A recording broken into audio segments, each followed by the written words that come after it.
commit suicide than children who have a father in the home. 32 times more likely to run away. 20 times more likely to have a behavioral disorder. 14 times more likely to become sexually aggressive or commit rape. 10 times more likely to engage in drug abuse. It just breaks my heart.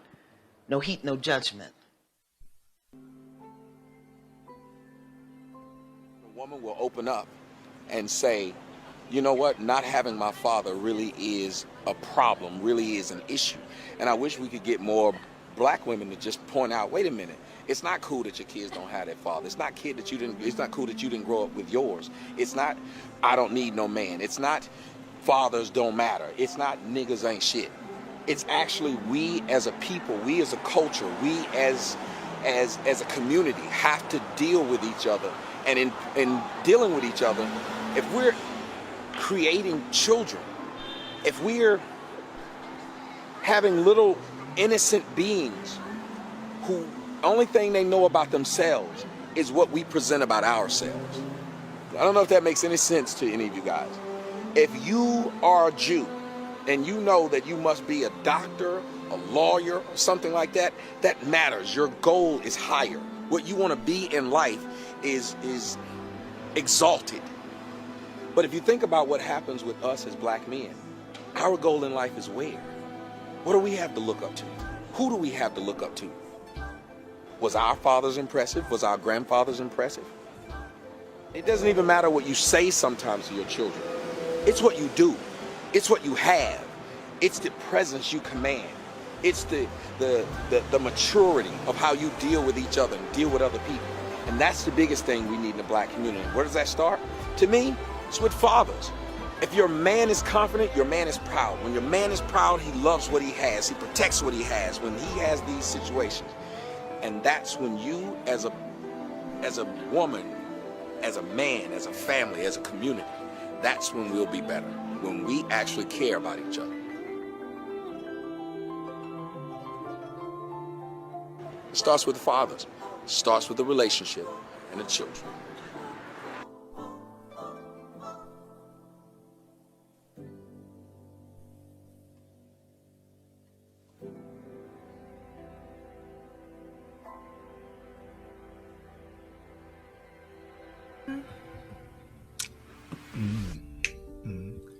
I can't live a life without you, oh baby.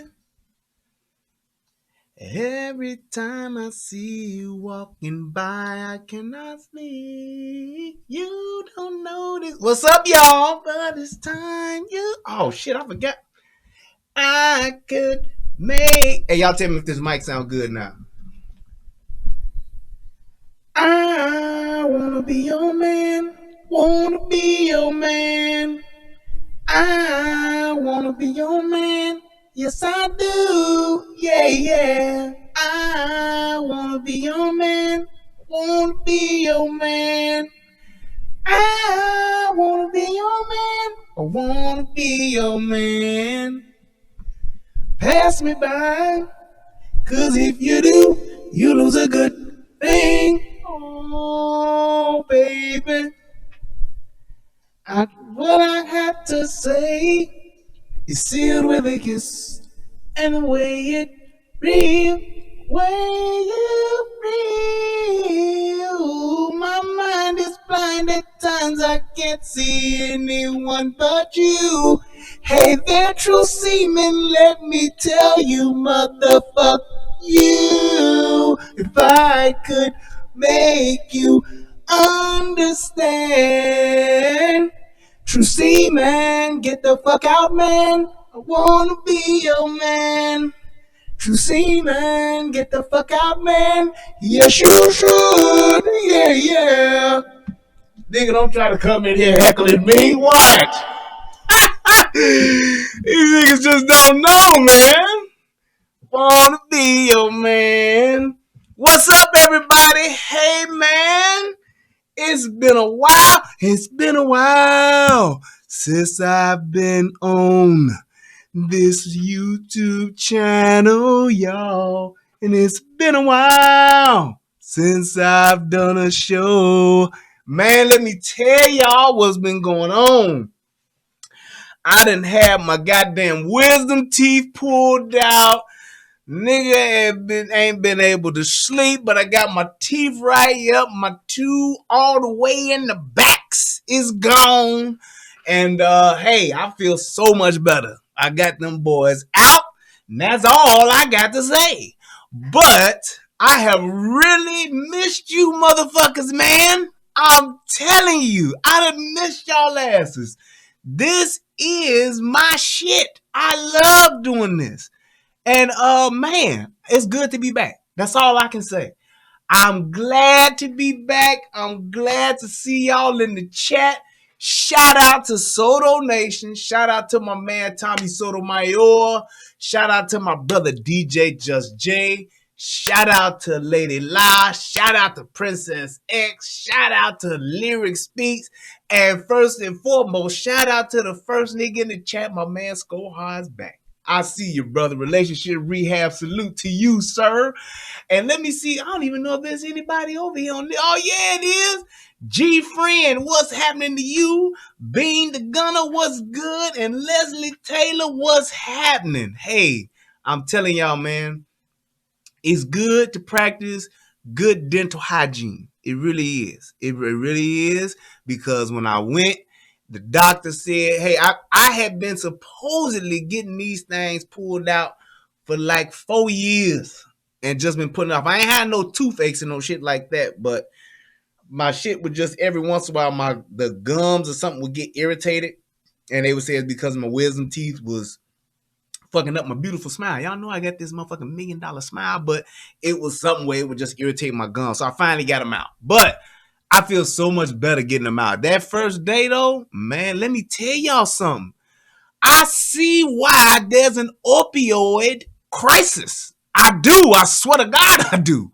I took some fucking, what was that shit? Oxycodone. I think that's what it was. Man. Hey, okay.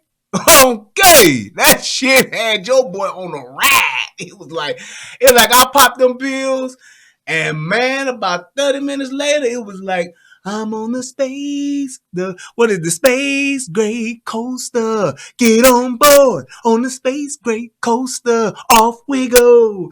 Get on board. Step inside. Come on for a magic ride. Fly to the other side where only rainbows hide. I was gone. I was on that space gray coaster, Jack. I'm telling you, my mic is clipping. Turn down the gain. All right, hold on. Thank you, sir.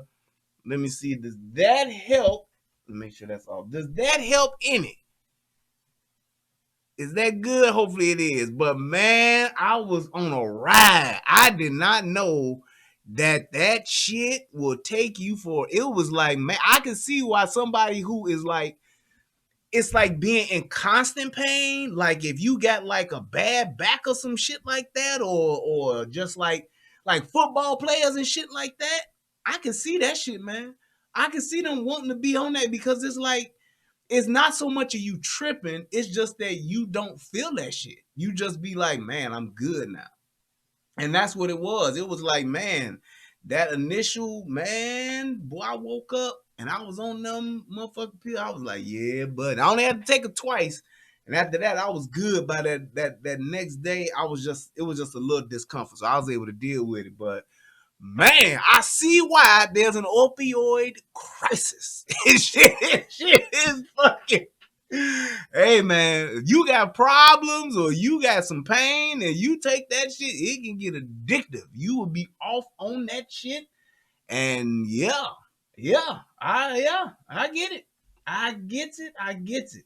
But let's go ahead and let's do what we do, and let's make this shit pop. I'm ready to do some real relationship rehabbing, and I actually, just in me not really being able to broadcast, I really thought about the show because it's like when you want to do it and you can't do it, you think about it anyway. So I was just thinking about the show and what I'm really gonna start doing. I have finally decided.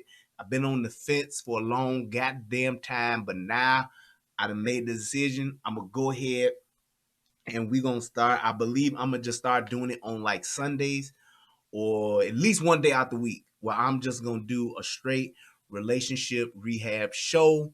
It's gonna be call-ins. I'm gonna get the lines and shit back to popping, and that's what we're gonna do. We're gonna have topics and we're gonna have call-ins where you can call in with your problems, your shit fucked up, your wife beating you, your woman done left you, your man ain't acting right, you wanna know what to do. Call me and I'm gonna give you some goddamn advice. That's what's up. So that's what I'm gonna start doing. So be looking forward to that, and I'm gonna start it off on tonight. Now we may not be able to get to no call because I gotta break down this goddamn video. I gotta do that. But I think that's what I'm gonna start doing, and we'll see how it goes. I hope y'all can get with me on this, and we can go ahead and keep on doing it. I'm still gonna do that fuck shit when I see it, because that shit be fun. But, and I really do enjoy it, but I am going to definitely start doing something that's more centered around relationship rehabbing, because I definitely, I really was just looking at my content, looking at my channel and thinking about what can I do to get better? What can I do to make it better? And I was like, I need to go ahead and get back into that shit. Cause I even went back to like my old videos, back with me and my man,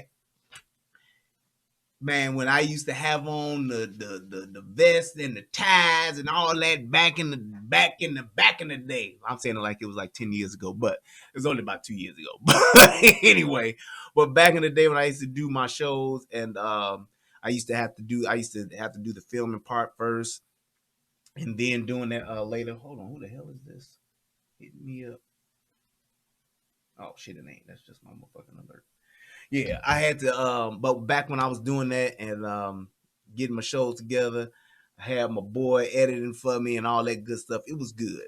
But at the end of the day, I said, let's do something different. Let's bring some good stuff going. Let's get some good stuff going, bring some old stuff back, and we're gonna see what's happening. So let's move right along. So this bearded, hazel-eyed motherfucker y'all see here, I never heard of this dude, Prince Darnell.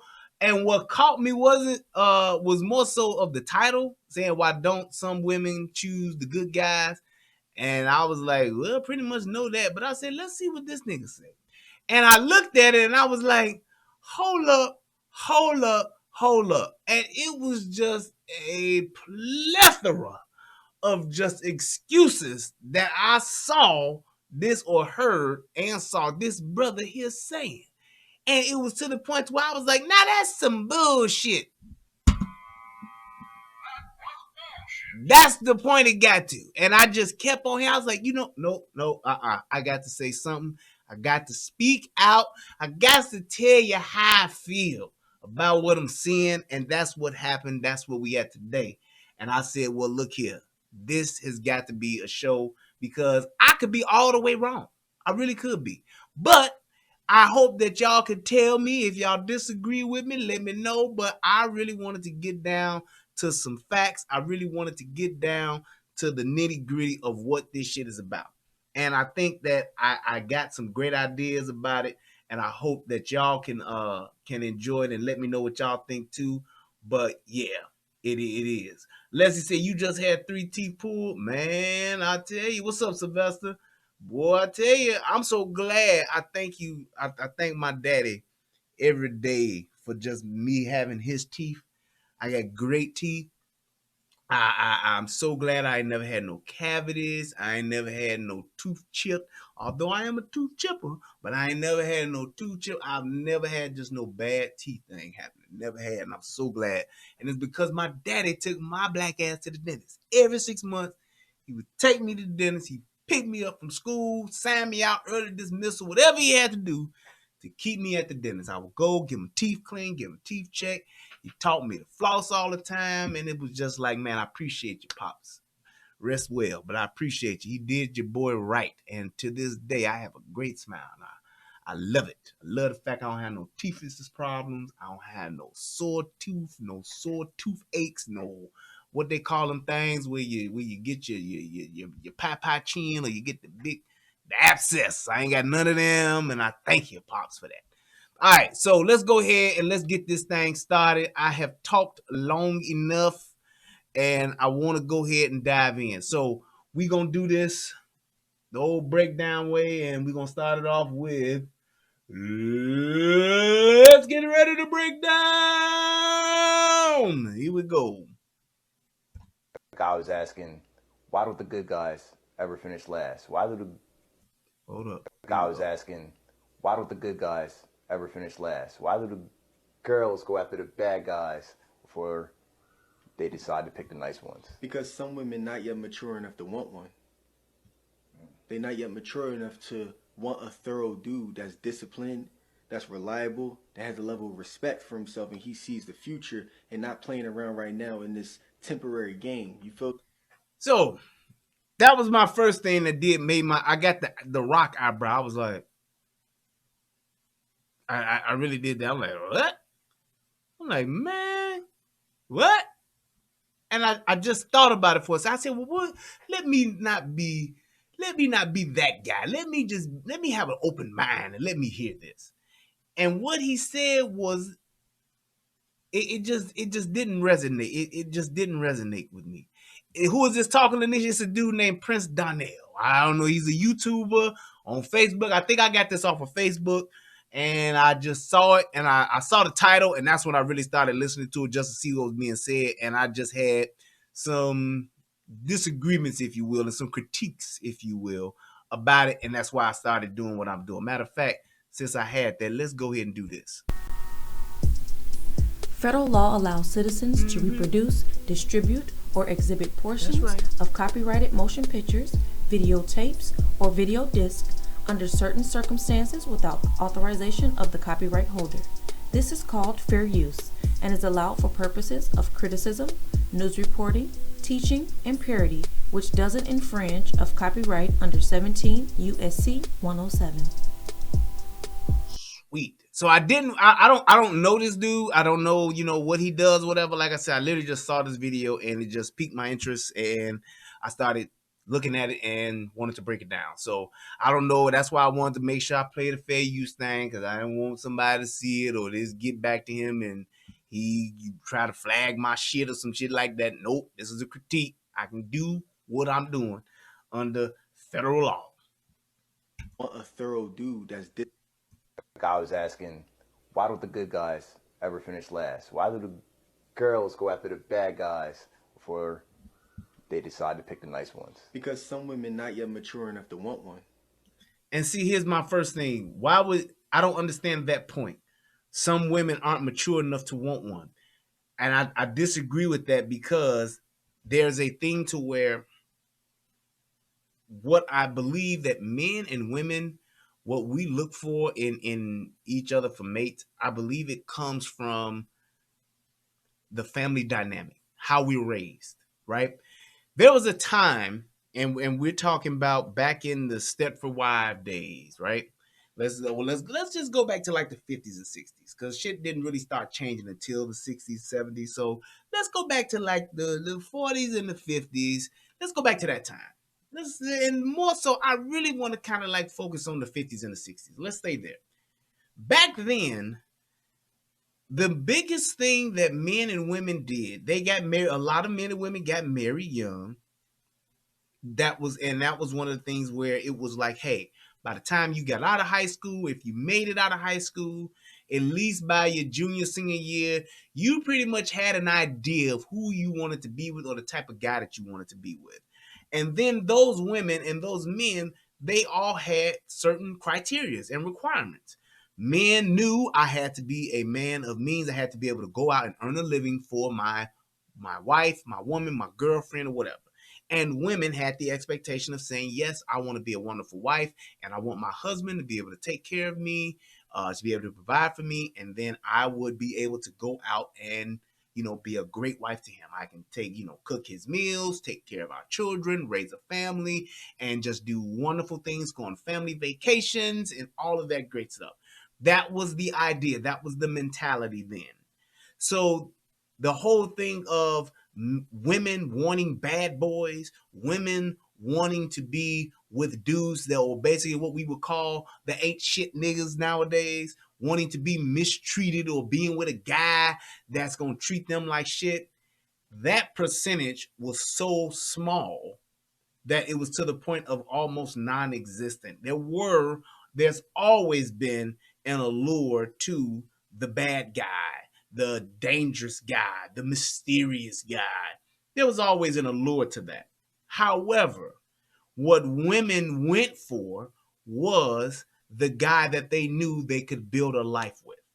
And that's because they were taught that.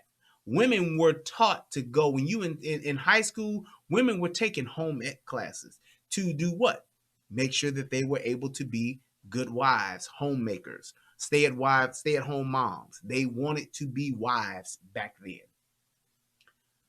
As time has progressed, women's lib, women's right, women's freedom, all of that, the whole thing of just women being envious of men has changed their mentality. So it's not a thing of them being immature, because they've always been the old thing of saying, oh, women always mature faster than men. If that's true, then why would you say that a woman is now immature?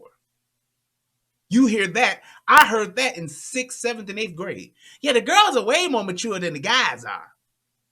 So why would they be immature now when they're choosing men?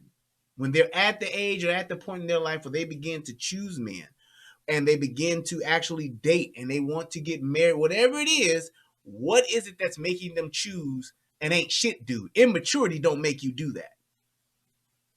Because even as young men, when we are in that stage or that mentality of having, when young men are having sex at a young age and we first start having sex, we are in the mindset of quantity. We want to sleep with as many women as we possibly can. Why is that? Because that's what we're taught. You are taught at a very young age that who you are as a man, how good of a man you are, all of that, your virility and all of that shit is all weighted upon not you having sex, but how many women you can have sex with. That's what we're taught. So it's a thing of where we do that because that's what we're taught. We're taught to be lady men, lady killers, or we taught to have a bunch of girlfriends. We're taught that at a young age to do those things. We're conditioned that way. So as we transition and we become older, we begin to think for ourselves. We begin to say, well, we want different things. Then what do? We shift from quantity to quality. We do. So it's like when you look at what people do, like pimps, max, players, all of that's a mentality. That's not just a thing that we just naturally do. It's not a thing that we naturally do. So it's like when you're programmed that way, that's what you will be doing. You will do that. Think about it when boys are little and how the women will look over the boys and say, oh, he gonna be such a cute baby. He is such a cute baby. He gonna be a heartbreaker when he get older. Oh, he gonna be my little boyfriend. Oh, he gonna be my little man. It's my little man right now. They're taught that at a young age. When you go out there, he gonna have all the girls after him. So what do we grow up thinking? I'm gonna have all the girls after me. So not that I need to grow up and be a husband, not that I should grow up and be with this one girl or be with that one, or a woman being taught to be with this one guy. They're taught that. Oh, you gonna have to beat the guys off of her with a stick. Oh, I hope you got a gun, daddy. You see what I'm saying? So it's like, that's the thing. So at the end of the day, when you're talking about what it is that a woman's mentality would be and her immaturity in that, I don't see why a woman would be that way unless she's conditioned that way. So women are taught to be, hey, what? Go after the guy that can give you the most. That's essentially what that is. And I'm going to get into that part right after this. They're not yet mature enough to want a thorough dude that's disciplined, that's reliable, that has a level of respect for himself, and he sees the future and not playing around right now in this temporary game. You feel what I'm saying? And before I even go deeper into that, I just gotta let all of my men know that's even watching this right now is that it ain't nothing wrong with you, King. Like, I know a lot of dudes. Now, when you're talking about women and what they go after when they're young, what do most women do? Most women in our community are taught to go after the dude that everybody wants. They are taught to compete against each other. It wasn't always like that.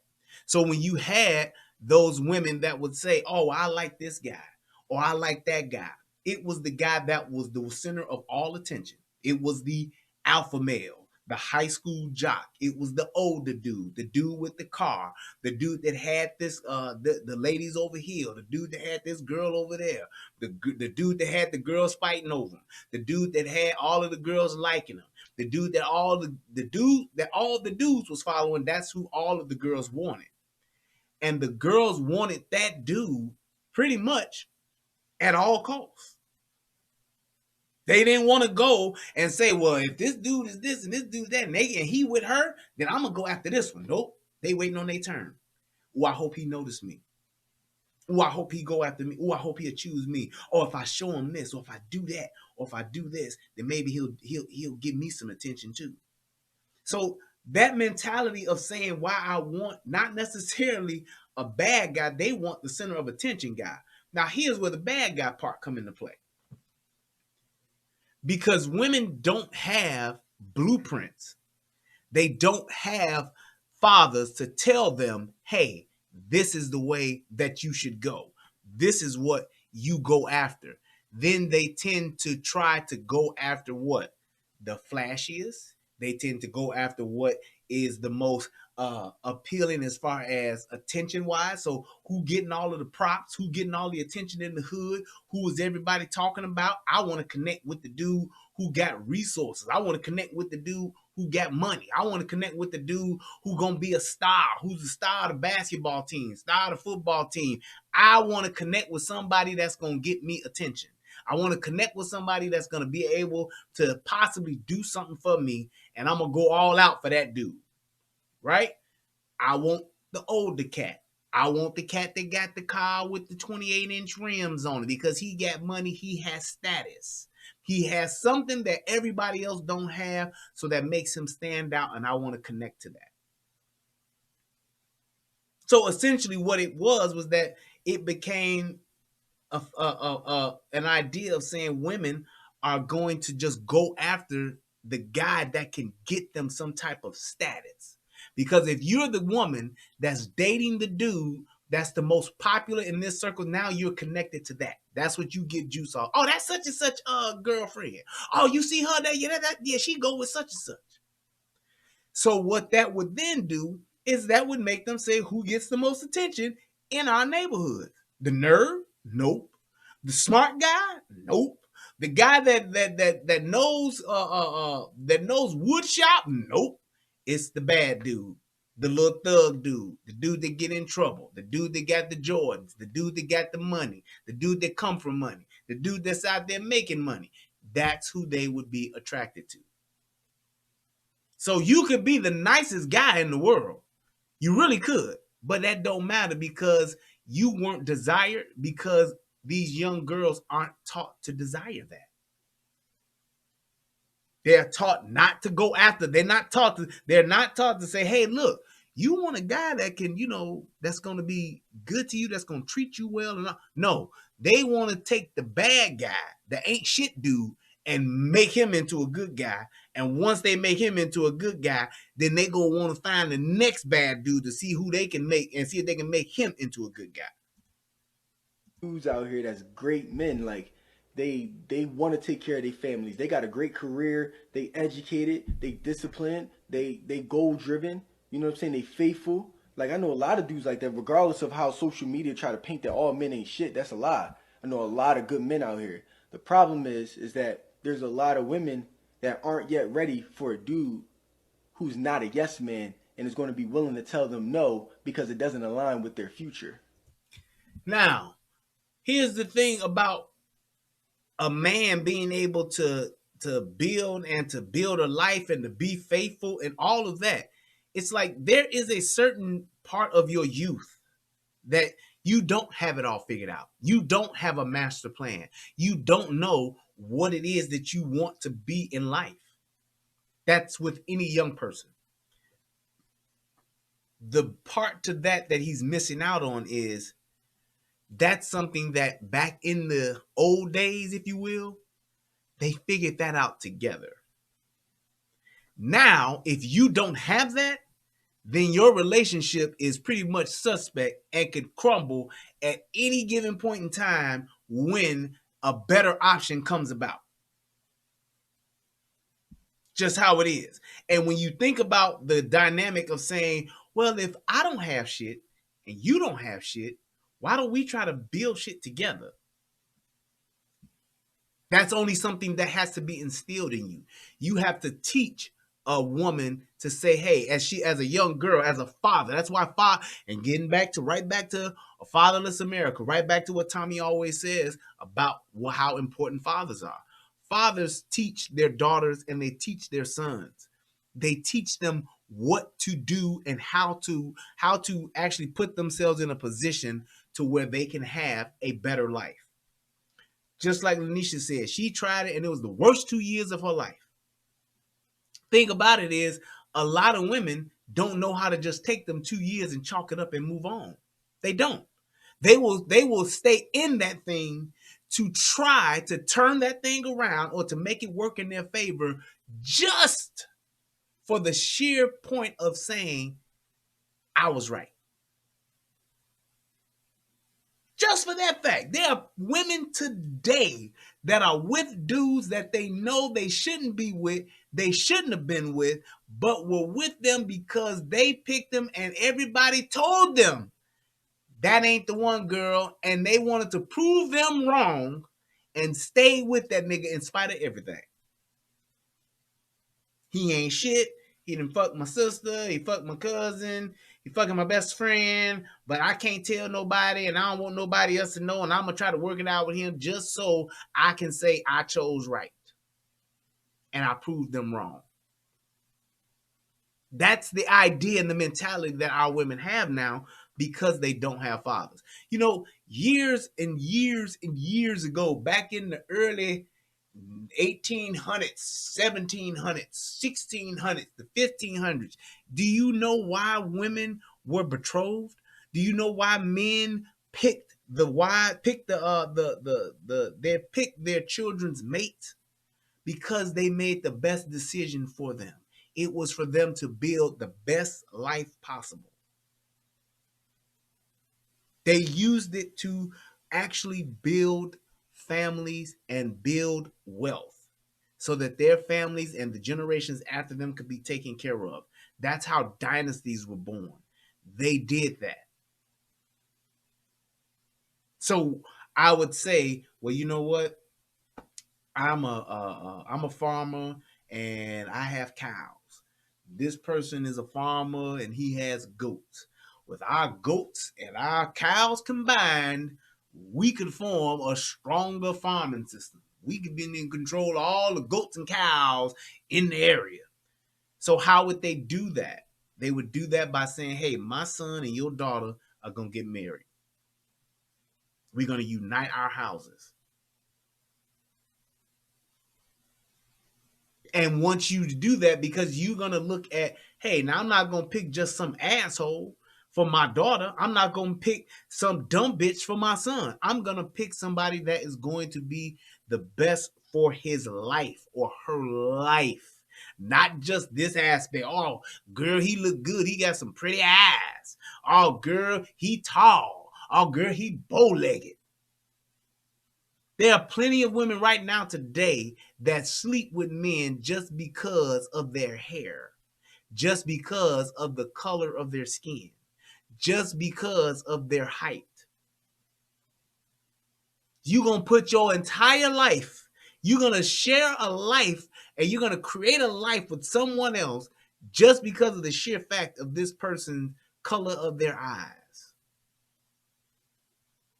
So when you're talking about this whole why nice guys finish last because nice guys don't know how to be assertive in what it is that they want.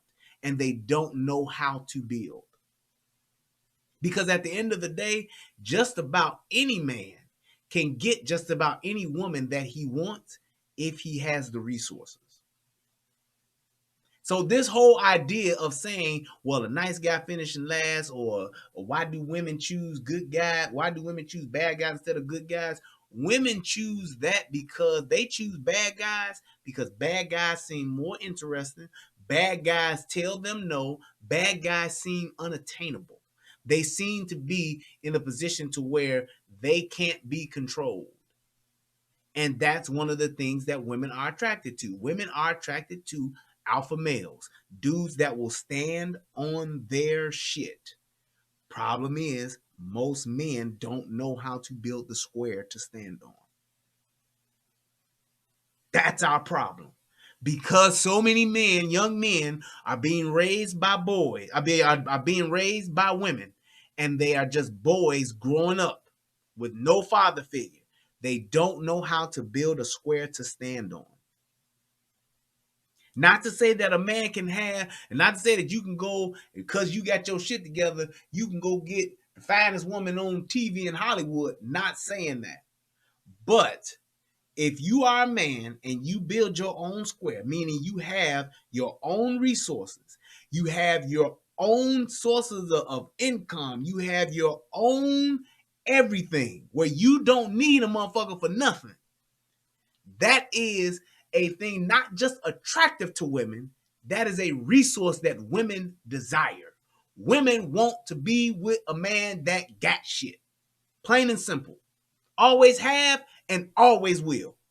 That whole thing of saying, hey, if a woman, what women say, well, if a man can be good and he can treat me right and he can do the right thing and we can build something, I'll do anything. I can do anything that he would want me to do. Bullshit. If a man got enough money, if a man got enough power, if a man got enough respect, any woman will do whatever the fuck he wants. You know why? Because most women are raised to be dependent upon a man and his resources. That's why you have these. That's just like, let me prove my point. A rich dude could beat the shit out of a woman, and that woman will stay with him if she broke.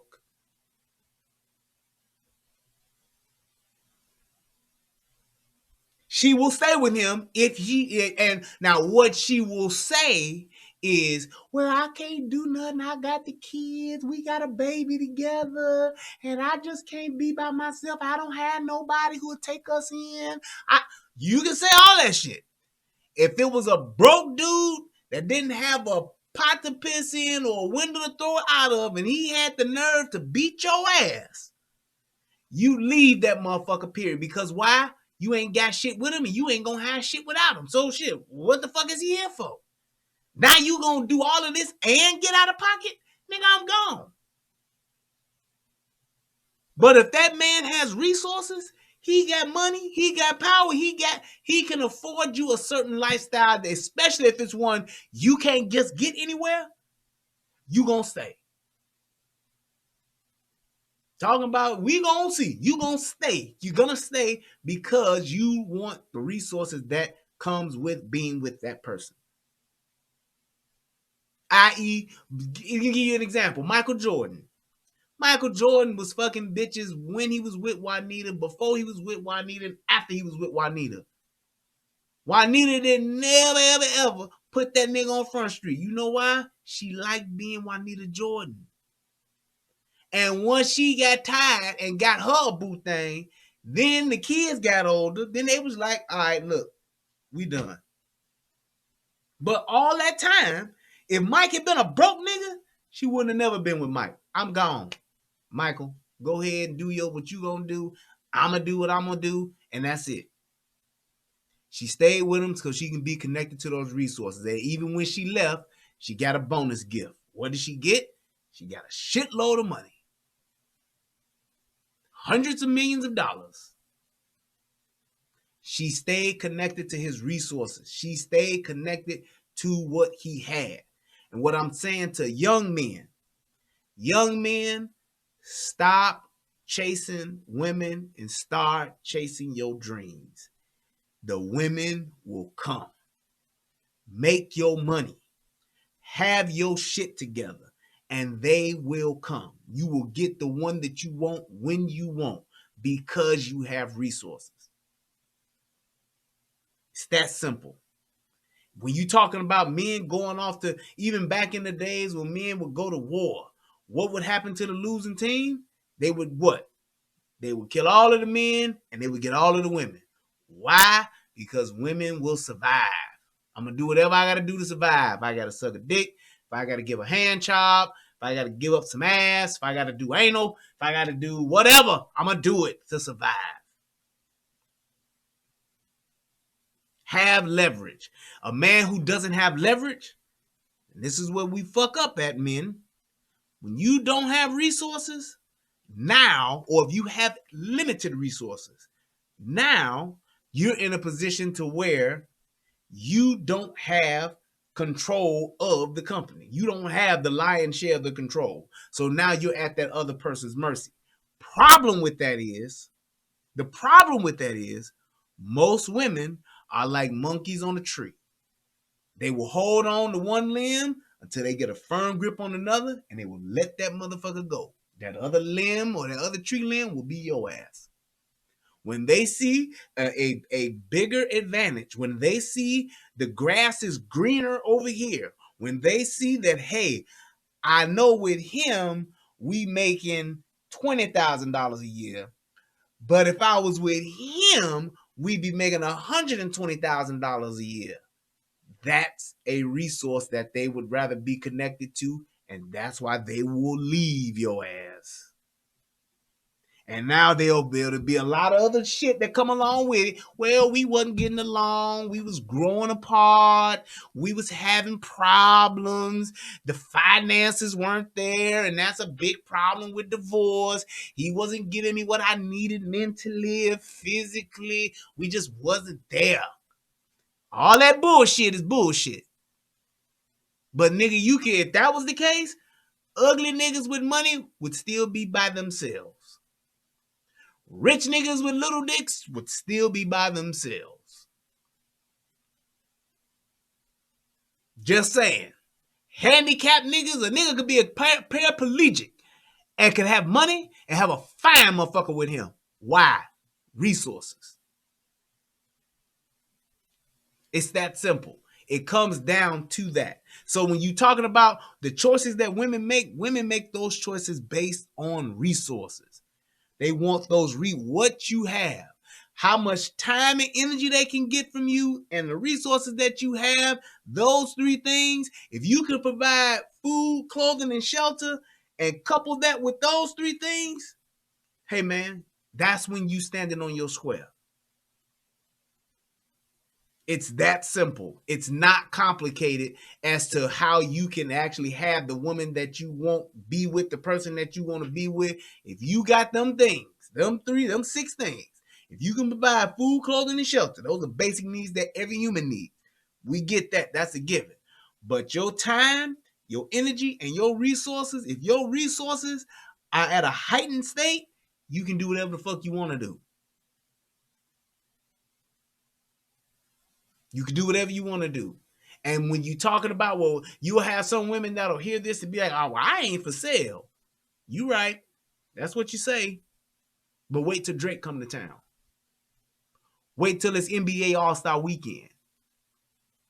Wait till it's a girls' trip to the Essence Festival. What you doing? What you looking for? Nigga with some resources. Nigga that's going to spend some time. Nigga that's going to give you some energy. That's it. That's what attracts women to men. It's that simple. You feel what I'm saying? Like we live in this day and age where it's like, you know, we just want to play. You feel me? And when you dealing with a man that's serious about the future and about building, you feel me? He's playing a different game. Yes, Desi. See, his definition of play is not, oh, I'm about to let's fly out to Miami to go have a good time. Let's fly out to LA. Let me go blow a bag on you. Yeah, we could do that every once in a while, but A real man, you know what I'm saying, that's thorough, that got good head on his shoulders, his definition of play is, yo, listen, honey, we need to save up because we trying to build some equity. And see, here's my thing. Let me clear this up.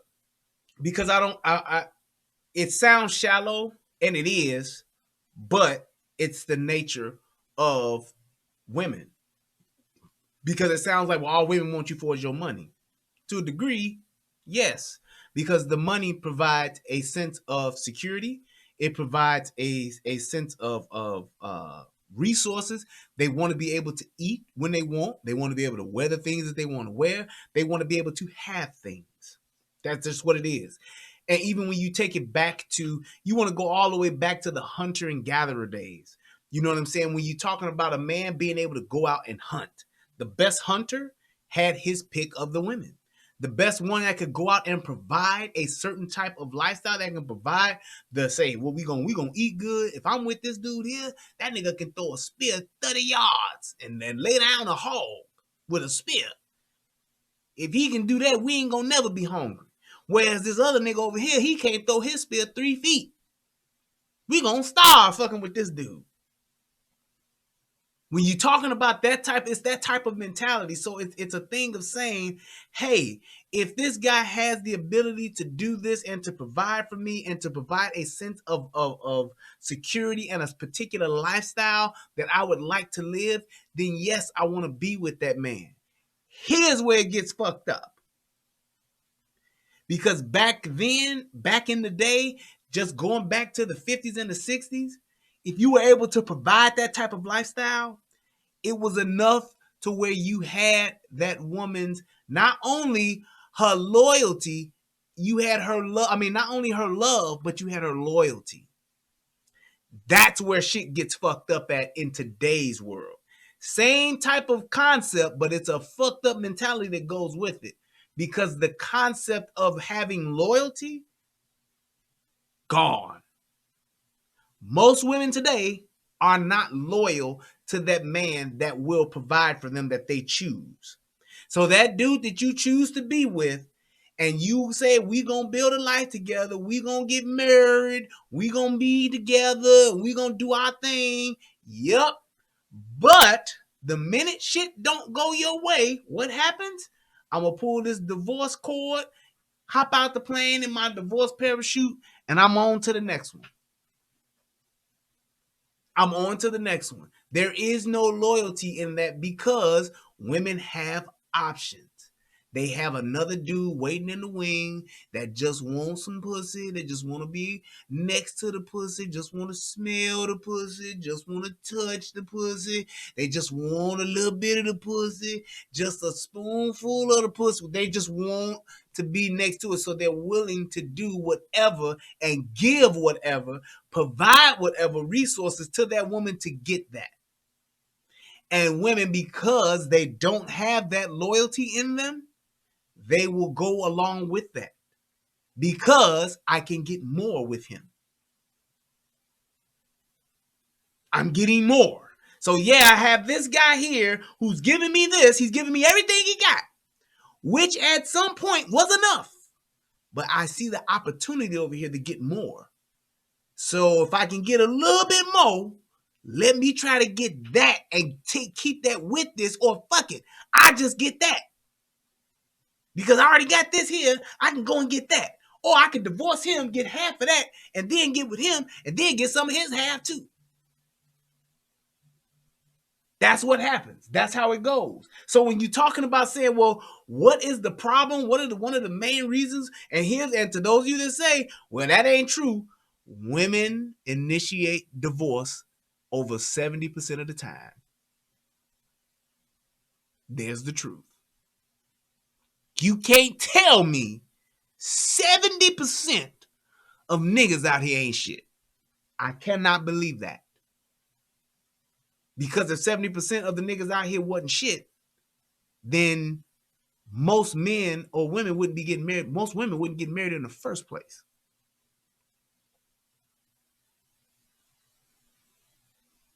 They just wouldn't. If that was the going thing to where niggas just ain't shit, I get married and within a year, I'm out. Nope, they wouldn't. here's where shit gets fucked up even more. Because you move into this place when women have this position of power because you don't have a strong enough square, you move into a position to where because women have their beauty, their youth, their titties are sitting up and their ass is perky, it's everything is still smooth and Coke bottle shaped, they have the leverage. Because what you are already attached to, somebody else wanted to. So not just 1, 2, 3, 4, 5, 6 motherfuckers want it. That woman at 22 can pick any nigga she want. 24 can pick any nigga she want. 28 can still get just about any nigga she want. Aha. Aha. But once she tipped that 35 scale and that body starts to change, the attention gets less because there's always a 22-year-old. There's always a 24-year-old. There's always a woman out there that got a better body, a bigger ass, a better set of titties, it's always one that's out there.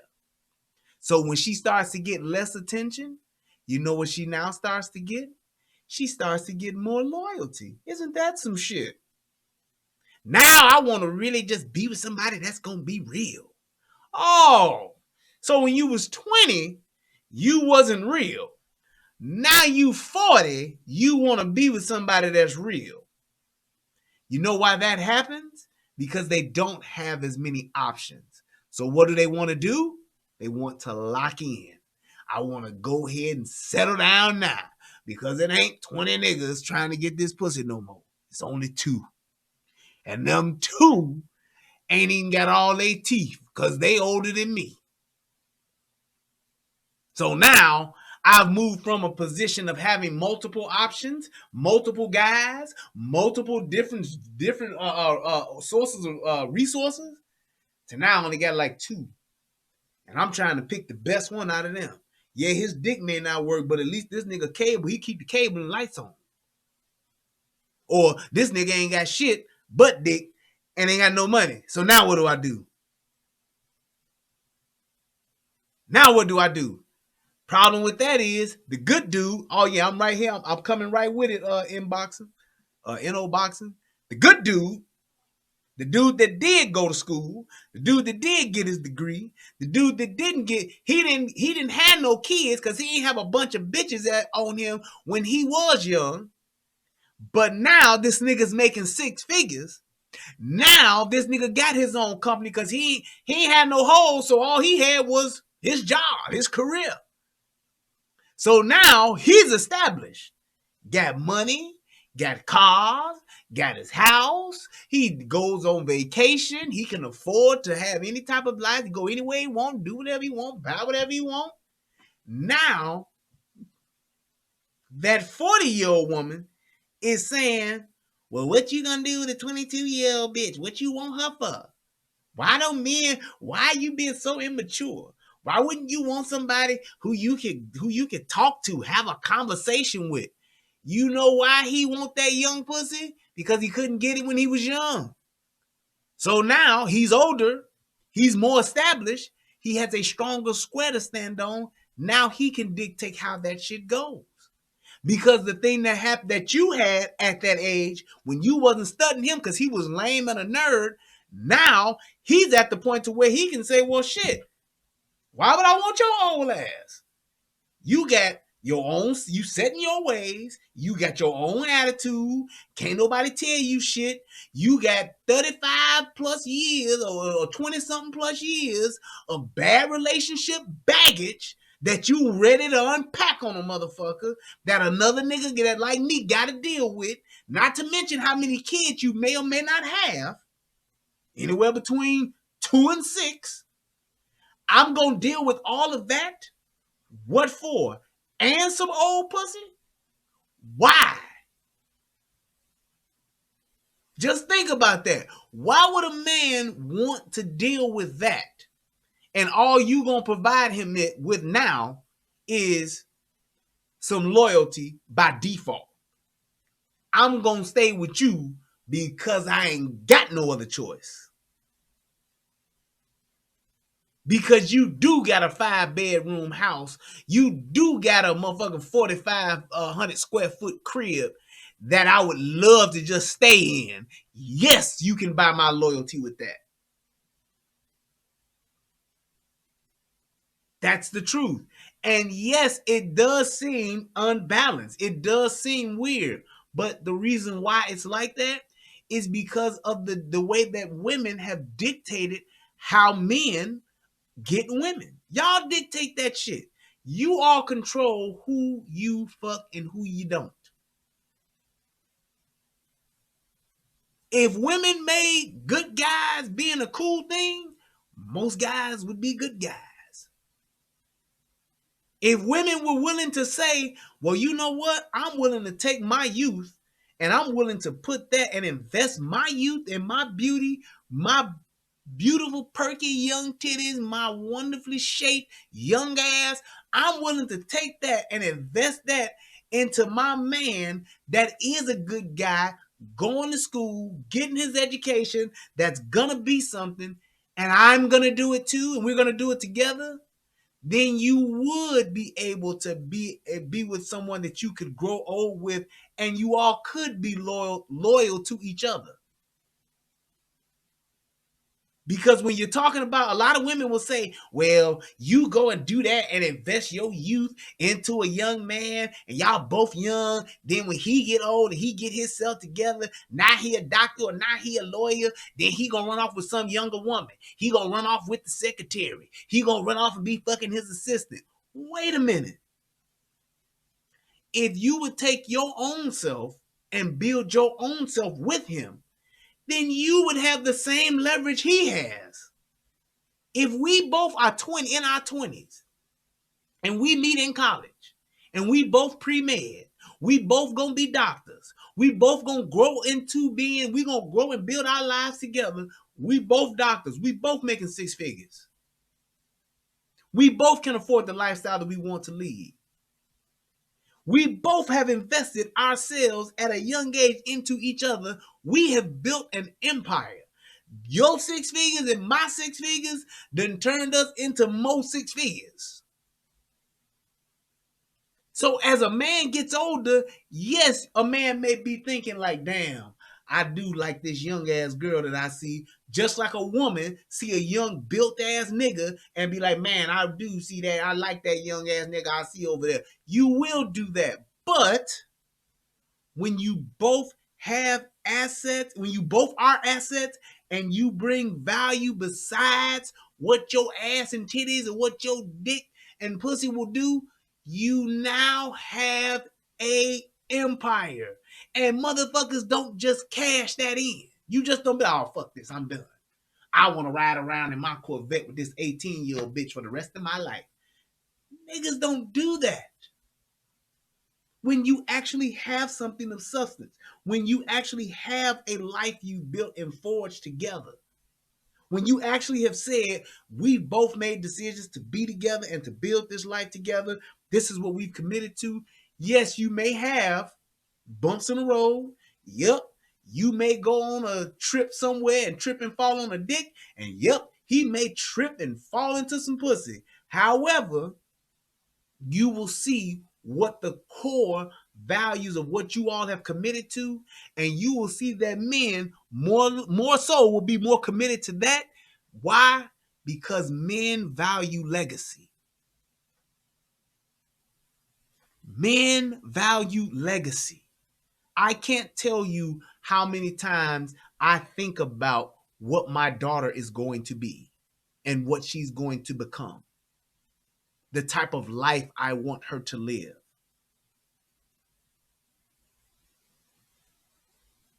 That's what men do.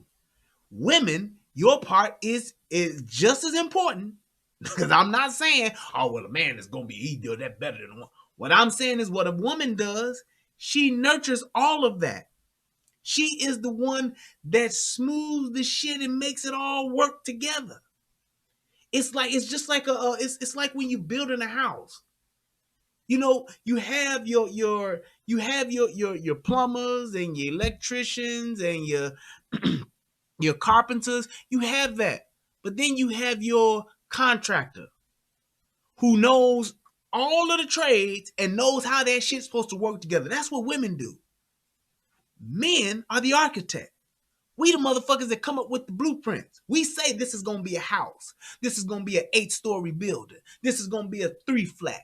This is going to be a 12-unit. We're the ones that come with the actual design. We're the ones that come with the actual plans and say, hey, this is what we're going to build. Women say, okay, I'm going to make sure that all this shit works together so that it gets built in a timely manner. It gets built in a proper manner. It's built the right way. All of the shit, the odds and ends, I'm going to bring all that together to make it work so that we stay on schedule, so that we're not losing money. I'm going to be watching this person to make sure they not fucking up. I'm going to be on the plumber's ass to make sure that the plumber is in at the right time so that the electrician and the plumber ain't crossing wires. I'm going to make sure that the carpenter's doing what the fuck he's supposed to do so that he ain't half-assing on the framing. I'm going to make sure that the painters come in after the plumbers and after the electricians have done their part. That's what a woman does. Which is why women multitask better than men. That's a fact. They multitask better than men do because they're meant to do a little bit of this, a little bit of that, get that together, do this together, do that together. Yup. Just like how it's known, men are better cooks than women. True.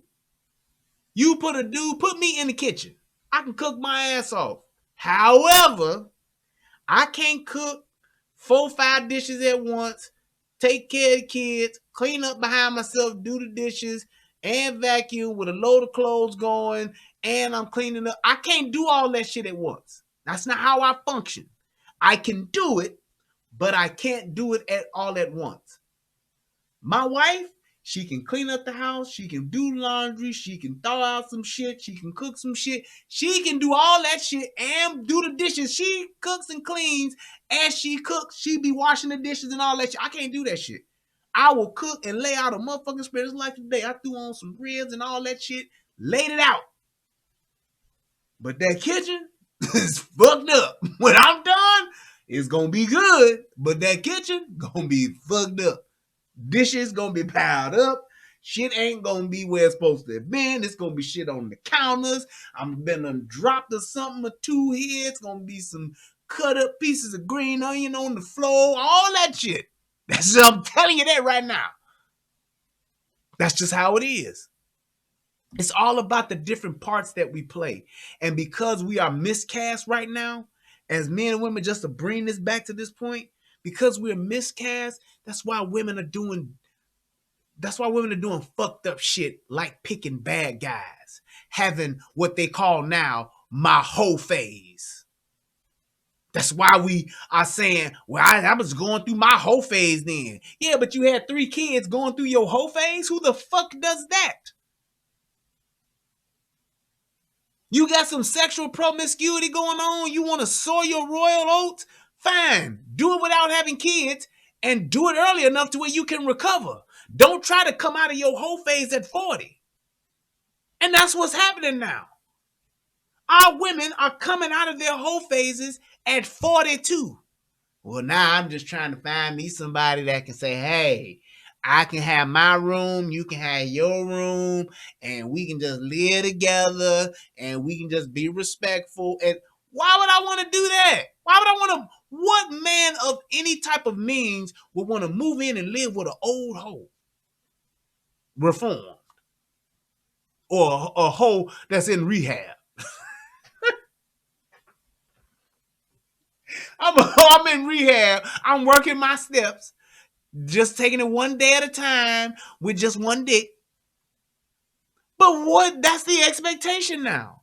Once women have ran through their field of dicks, once women have gotten all of this shit out of their system, or pretty much enough dick into their system to where they're now willing to subside their dick craving, and they ain't got no nigga that's just gonna spend a bag on them whenever they want because they getting old, now it's time to settle down. That's asshole backwards. Which is why the family dynamic is so fucked up, especially in our community. We try to be husbands and wives too late. Exactly. I got a, what do they call my uterus is prolapsed. I got a prolapsed uterus now. I'm trying to settle down.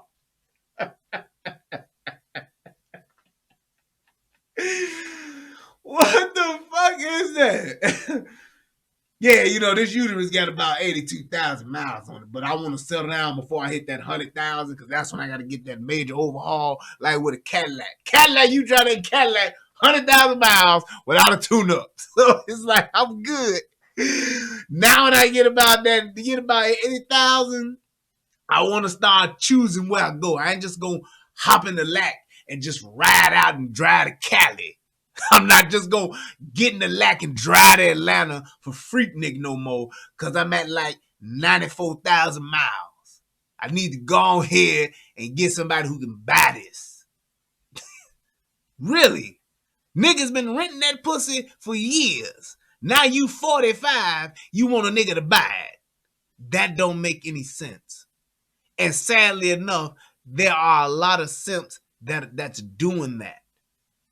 There are a lot of guys that's saying, "Hey, she a freak, man. She give me, man. She straight freaking the bed, Joe. She got ass and everything. She a little old and she got 4 kids, but shit, Joe. I'm just saying, man.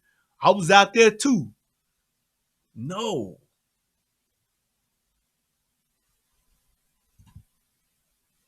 You feel what I'm saying? So that we could go buy some buildings right now to make sure that our kids are straight. I'm trying to build businesses for us. You feel me? I'm trying to make sure that we got retirement set up. I'm trying to make sure that we set for when our kids come, that we can educate them on things. We got something to pass down to them. You feel what I'm saying? I'm not trying to live check to check just because you trying to have a little fun. I'm trying to make sure our future is set up, because I'm going to tell you this, and a lot of women, they know this too. The most important thing to a woman is her kids. You feel me? Now, here's the thing with this. He's right. When it comes to trying to build, I'm trying to pass down something to my kids. I'm trying to pass down something to the next generation that's coming behind me. He's 1,000% correct on that. I do agree with him on that. But that's not our mentality. And it should be. It should be. When you're talking about saying what I want to leave behind, when you're talking about saying what I want to leave to my children, you don't do that at 45. You don't do that at 50. Imagine if we thought that in our 20s. Imagine if we were taught to think like that in our 20s. Because what that would do, that would say, well, no, I don't want 2 baby daddies or 3 baby daddies. I want 1. I don't want a baby daddy. I want a husband. That's what you would be thinking. And if we were thinking like that in our 20s, then we would have a better life. I promise you, you would have a better life because you have spent your years building not just for yourself, but together. Together, everybody achieves more. Team, T-E-A-M. Together, everybody achieves more. Not just you, not just your husband, not just your wife, but your children will too. They will benefit from a better life because you have been working together since you were in your 20s. And I'm not saying that we need to just jump off and get married at 21. I'm not saying that. But by the time you get out of school, when you're approaching that 26, 25 to 28, you should pretty much be locked in on who you're going to be with. Because you're done with school. Now all you should be doing is paying off your student loans and establishing yourself out in the world. That's where you should be. And once you get to that point in your life, now you actually have something to stand on. You have a foundation to where you can say, we can afford this type of life for our children. It's not me struggling by myself, being a single mom. It's not me being a single dad. It's not us we co-parenting that dumb shit. We're building a life for each other so that we can have a better life for our children. We're building a life with each other so we can have a better life for our children. Our children will do better than we did because we're setting them up for success now. So maybe you are working your jobs, having your careers, and I'm not talking about no bullshit $35,000 a year jobs. I'm talking about real careers where y'all making $80,000 coming out the gate. By the time you have kids, you at 85,000 together. So that once you do have kids, maybe you can just pay for their school so they don't have student debt. Imagine everybody who got student loans. Raise your hand. Imagine if your parents paid for your school. Where would you be in life right now with the money that you are spending paying for school if your parents had paid for it?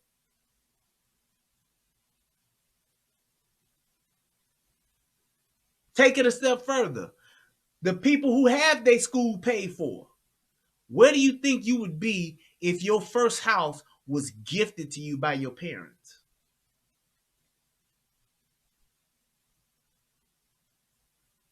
Take it a step further than that. You didn't have to pay for school. You already got your first home that's gifted to you. You don't have no mortgage. All you paying for is insurance and upkeep. But let's just say now your parents were able to give you $100,000 or $50,000. Let's just say $25,000 towards a business that you wanted to start as seed money. So you ain't got no debt. You got a home, which is collateral, and you got a $25,000 seed from your parents when you got married.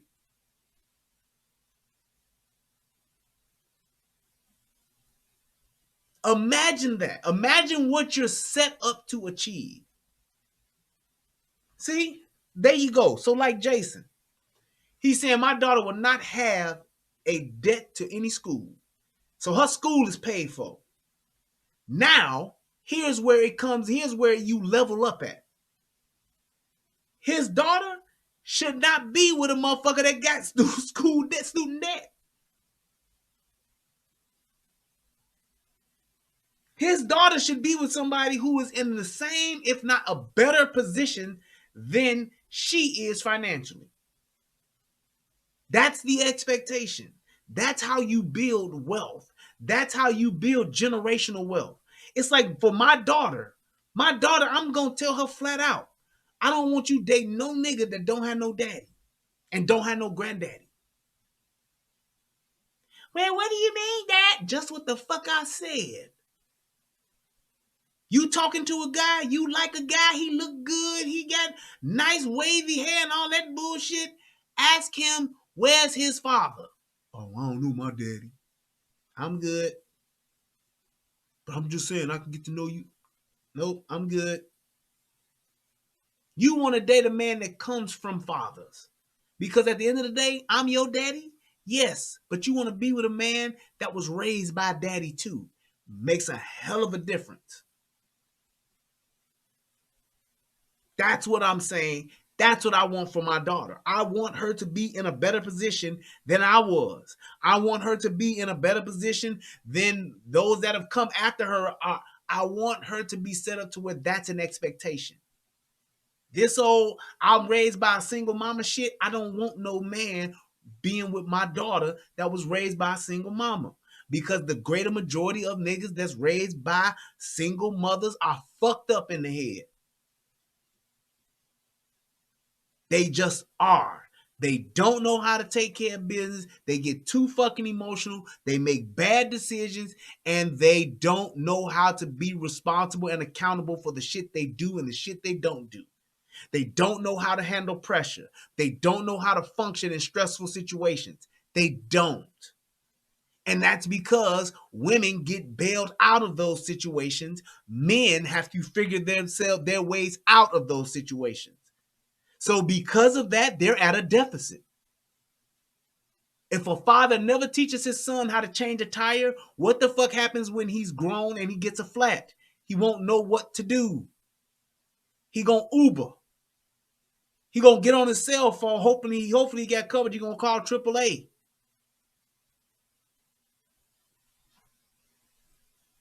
Just saying. That's the mentality. That's how you establish when you talk about how we gonna make things better as a community, as a people, how we gonna uplift each other. You have to change the standard. The standards have to be raised. They have to be elevated. And that's one of the biggest things that we do. We perpetuate the same dysfunction and hope for the best. I'm not hoping for shit. I'm going to give the blueprint to my daughter so that she'll have the expectation already embedded. Damn, girl, you don't like that nigga? Why you don't like him? Because he don't have no daddy. I'm sorry, but he don't come from a good family. Yeah, you got them fucking needles in the haystack that make it out. You got your rose in the concrete that grows in the concrete that'll amount to something. I don't want my daughter to be on a hope and a prayer on a needle in a haystack, a 1 in a million chance, 1 in every 100,000 chance. I want my daughter to have the most options, and I want her to have the best options available by changing her criteria. That's it. And if she does whatever the fuck she want to do anyway, she can't say she didn't know when she is 40. You want to go for the thug with the big dick that ain't got shit? Go right ahead. Have fun. Because when the fun gets old, you will be too. You want to spend the rest of your life struggling, working as a fucking phlebotomist, graduated from Phoenix University? That's your choice. You won't be able to say, I didn't know. You want to have motherfucking 4 kids by 3 different niggas and you want to live that life because the dick was good and all your friends did it? Have at it. Enjoy yourself. You chose not to find a nigga with a big dick that got a good job that's a fucking surgeon. You chose that because I told you how to go after a man. I told you what type of man to look for. I told you what to look for in a man.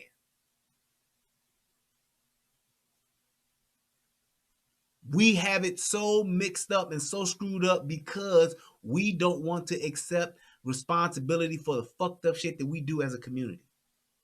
We don't want to accept responsibility for the bad things that we perpetuate. We want to make excuses for them. And the last thing she want, you trying to have a little fun. I'm trying to make sure our future is set up because I'm going to tell you this, and a lot of women, they know this too. The most important thing to a woman is her kids, you feel me? And the last thing she want is a dude who did not set their family up to make sure the kids are straight. Because then she gonna resent. And here's why I disagree with this. The most important thing in a woman's life shouldn't be her children. It should be her mate. It should be her husband. The most important person in your life should be your husband. Just like for a man, the most important person in his life should be his wife. Because what you guys create together will make that even more important.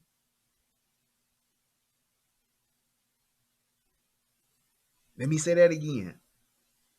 Women, the most important thing in your life should be your husband. Men, the most important thing in your life should be your wives. Because what you choose to, or who you choose to build a life with, and who you choose to have children with, that in itself will be the most important decision you make in your life. So it's not about saying, well, I can have kids with anybody because they're going to be the most important thing to me anyway. No, because you put your children at a disadvantage when you choose the wrong mate. When you choose the wrong baby mama, when you choose the wrong baby daddy, when you choose the wrong person to have a child with, it puts not only you, but it puts your child at a disadvantage because they don't get to get the balance from both sides. They don't get sound judgment from both sides. They don't learn from both sides. So it's not saying, well, the children, if my kids is the most important thing in my life, then that's just what it is. Don't nothing come for my kids. No. You should have a husband so that what you guys have produced is the most important things in y'all lives that y'all are building. What you are putting forth into the world, what you are giving the world would be the most important thing because you all are working towards building just that.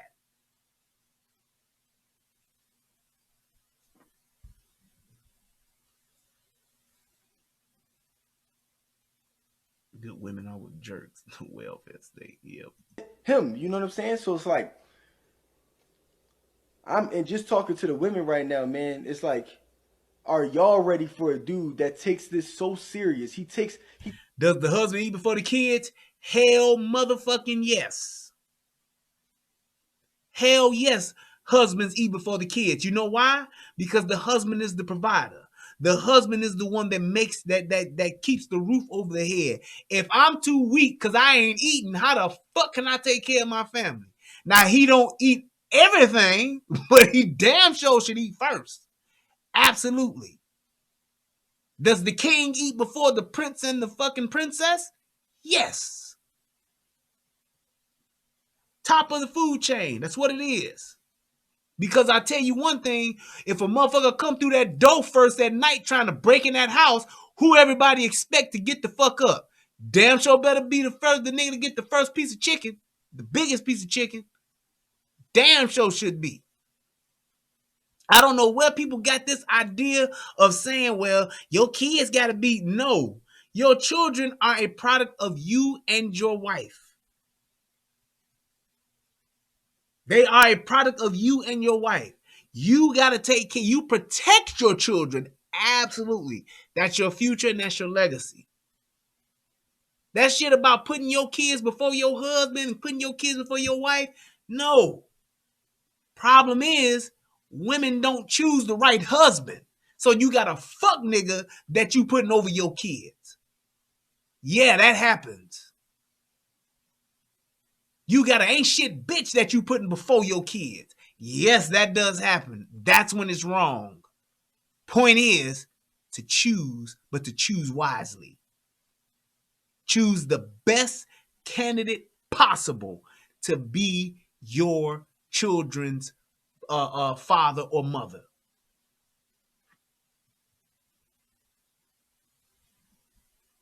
I got a dude over on the United Guns of America. He says, dude, I have a job. I have an associate's degree and now getting a bachelor's degree in journalism, and I still can't get a woman.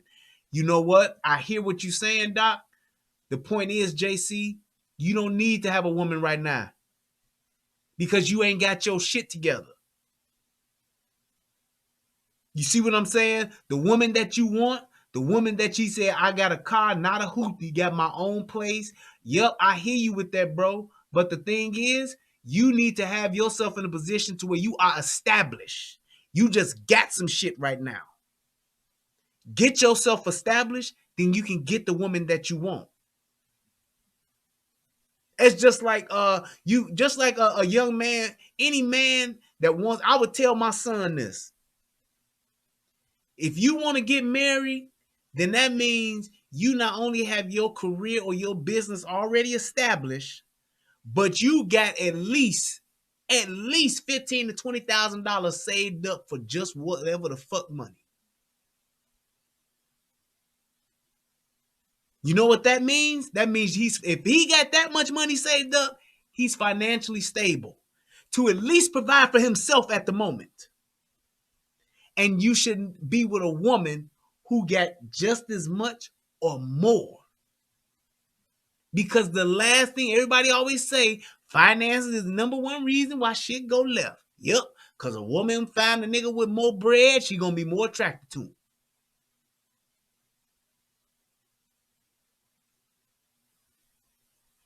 Just saying. So you need to be in a position to where you are financially secured. You are financially stable. Not just saying I got a good job, but I got all this debt. My credit score fucked up. I'm paying off all this shit that I. Nope. And that's what a lot of women do. They get these great jobs where they making 6 figures, but they live in check to check because they buying red bottom, Chanel, Gucci, Prada, hair, nails, eyelashes, butt cheeks, titties, hips, lipo. They buying collagen, Botox. They spending their money on all that shit and barely able to survive. So they get all this shit to try to make themselves look like something they really not. Elbows, knees, shins, feet. They do all this shit. And then they get with somebody that got money or make or in the same profession that they in, but this motherfucker got to take care of them because they got all these goddamn bills. They got 40 grand in credit card debt. Mismanagement of money. Because daddies didn't teach them you don't do that shit with your money. See what I'm saying? I wasn't educated at this. I wish my credit score was an 815. I get there one day. You think I'm going to let my daughter fuck up her credit? Nope. Teach her the principles young so she understands what this shit is about. That's all I'm saying. We got the wrong principles set up, which sets us up for failure. And that shit has an effect not just on our lives, but not just on our relationships, but our entire lives. And it makes us make fucked up decisions like this. A woman who ain't got shit, she ain't got no career, she don't have no education, she don't have nowhere to go, she ain't got shit but to live for. It's her ass and her titties and to get a dick somewhere doing All-Star Break weekend. That's her goal. Find me a nigga that got something more than me for All-Star weekend. Hopefully I can land me one of these NBA dicks and I ain't got a motherfucking suck broke niggas dick for the rest of my life. Women don't realize that they put themselves in that situations because they don't try to set themselves up for success when they're young. That's what I'm saying. So just what I'm saying to you, JC, I understand that what you want, bro. I understand what you see out in the world and you want to have somebody that you can call your own. You want to have you a badass bitch. I get it. But you want somebody that's going to just be with you, not just because of what you got, but they're going to be with you because they appreciate what you got and who you are. Another big point that our women don't have today. They don't appreciate their men. Our women do not appreciate the value of a man, let alone a good one. We look at dudes like, hey, this is a means to an end. This is a resource. He like a motherfucking faucet. Turn it on, turn it off. When the shit stop working, I go to another one. He takes your family and your future so serious. He thinks so deep, and he has such a vision that he says, no, we got to shut some things down. We can't do this right now. We can't play right now. You know what I'm saying? We can't party in club right now. We got to focus, honey. We got to be equally yoked with each other. And that's the reason why me and my wife get along so well. Don't get me wrong. I love to spoil my wife. You know what I'm saying? I love to buy her things.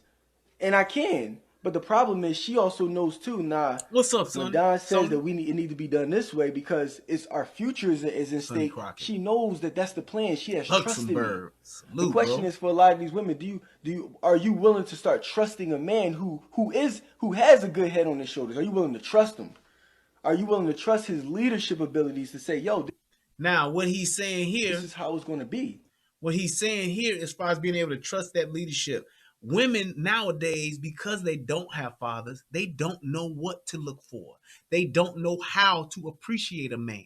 They don't, and I'm gonna tell you this. You look at women from other cultures and other races and backgrounds. They have an appreciation, and not just an appreciation, but a respect and an honor for their men. They look at their men in a totally different light than our women do. I would probably say number one at that will probably be Asians. Asians will take care of, they honor, they respect, and they will follow their men to the end of the earth. They have value. They see the value in their men. They see that and they appreciate them for that, and they honor their men. That's why they stay together. That's why they are able to build the wealth that they have. That's why you see Asians riding nothing but Lexuses and fucking Infinities in our fucking neighborhoods and Mercedes, because they understand that.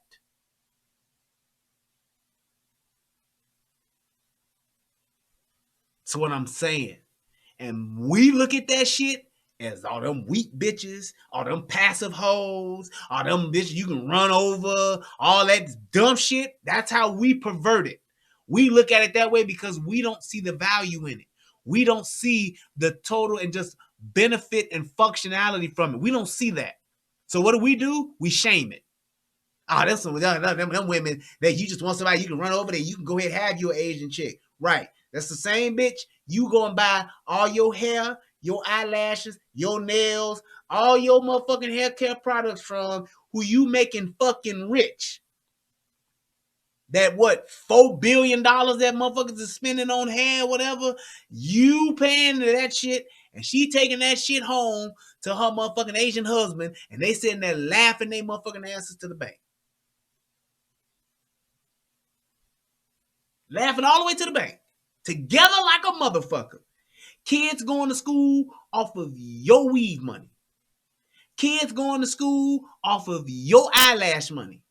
Kids going to school out all of the Yaki, the Remy, all of that shit you buy. I don't know the name of the mother motherfucker here. What's the other hair names? Yaki, Remy, I don't know, 11 billion. My bad, whatever. I take that too. All that shit. You paying for it. But you calling them weak bitches, and them hoes is stunting on all of y'all. Kids' school paid for. Kids' house paid for. They house paid for. Everybody riding Lexus. Everybody riding Benz. Even their kids are riding Benz. That's what they do. But them weak bitches, go figure. While you on motherfucking Instagram talking about you a 5-star chick with their hair, with their nails, with their eyelashes, with their pedicures, everything that you got on, they gave it to you. You think you a boss bitch because you paying for it, but they giving you a service that's actually taking care of their entire family. And what they're doing is they're doing it with their man.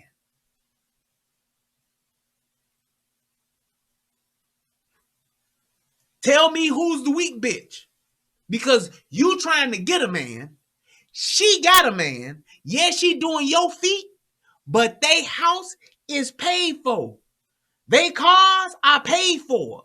They got their own business. They can stop and let their cousins and their sisters and their friends, I mean, not their friends, but their cousins and their sisters and their motherfucking relatives run their shop while they go to Asia for 3 weeks.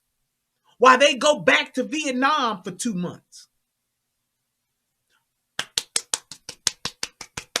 Taking care of their family. Then come back here and still paid. They not living check to check. You know why? Because they understand the value of their people. They understand the value and the respect and the honor that they have for their man is helping them to afford the life that they're able to live. Their children are going to the best schools because they can afford it, not because of some scholarship. That's a bonus. That's why they become doctors. That's why they become lawyers. That's why they become accountants. That's why they have all of these businesses, because they have the money to do it. It's like yes, black women are making them rich, but black women don't even understand the position that they are putting them in, and to understand the fact that, damn, Maybe if I looked at my man the same way and me and Trayvon started this motherfucking auto detailing business, maybe we could have some shit that they got too. Maybe if we was getting our nails done at their shop, they would be getting their cars washed at our shop. When's the last time you seen an Asian car wash? You don't see it. Last time you seen some Asians talk about, I wash your car for you, you don't see that shit. Niggas know about polishing rims. Niggas know about having them whips looking, them tires looking wet. That's all I'm saying. We all have our own things that we do well, but if we all took the same mentality to believe and invest in ourselves, we wouldn't have our women making the wrong choices. Our young men wouldn't be making the wrong choices. We wouldn't be as oversexed as we are. Yes, we would still be fucking, still getting it in like any other race, but we wouldn't be on TV. Yeah, girl. Oh, yeah, here I am. Yup, hey, live, what's going on? Y'all see us out here? We got a Henny and a Plan B. That's what we do.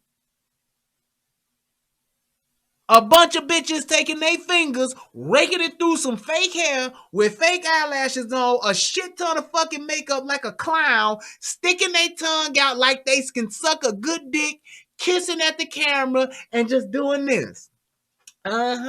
What's up with y'all? What y'all doing out here? We just out here. We smoking. We drinking. Hey.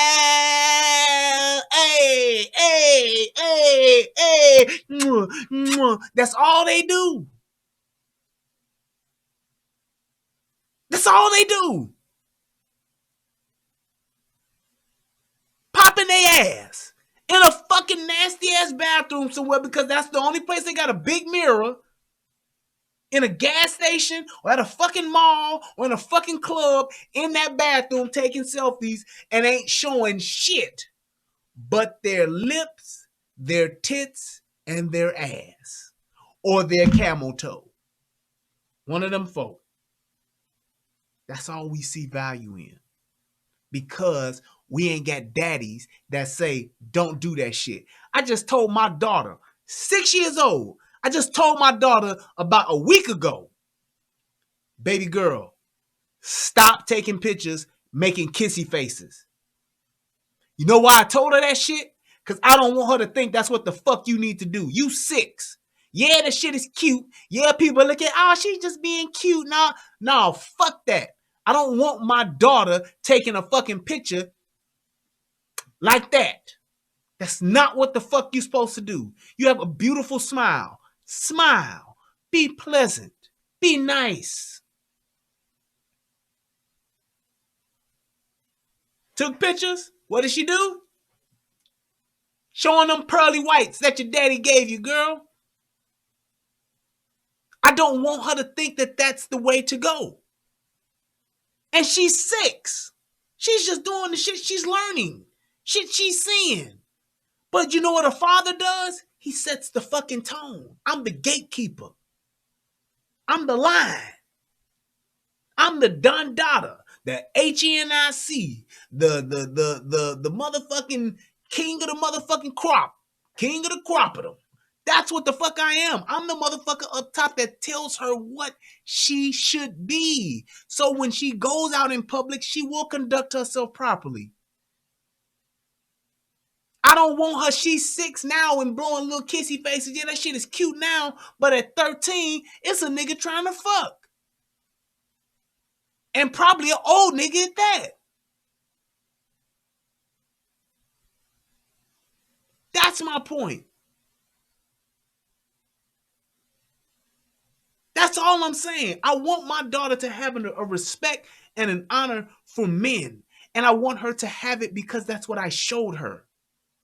I'm going to take care of you. I'm going to make sure you have the things you need. I'm going to make sure you're safe. You with your daddy, ain't shit popping out here that's going to hurt you.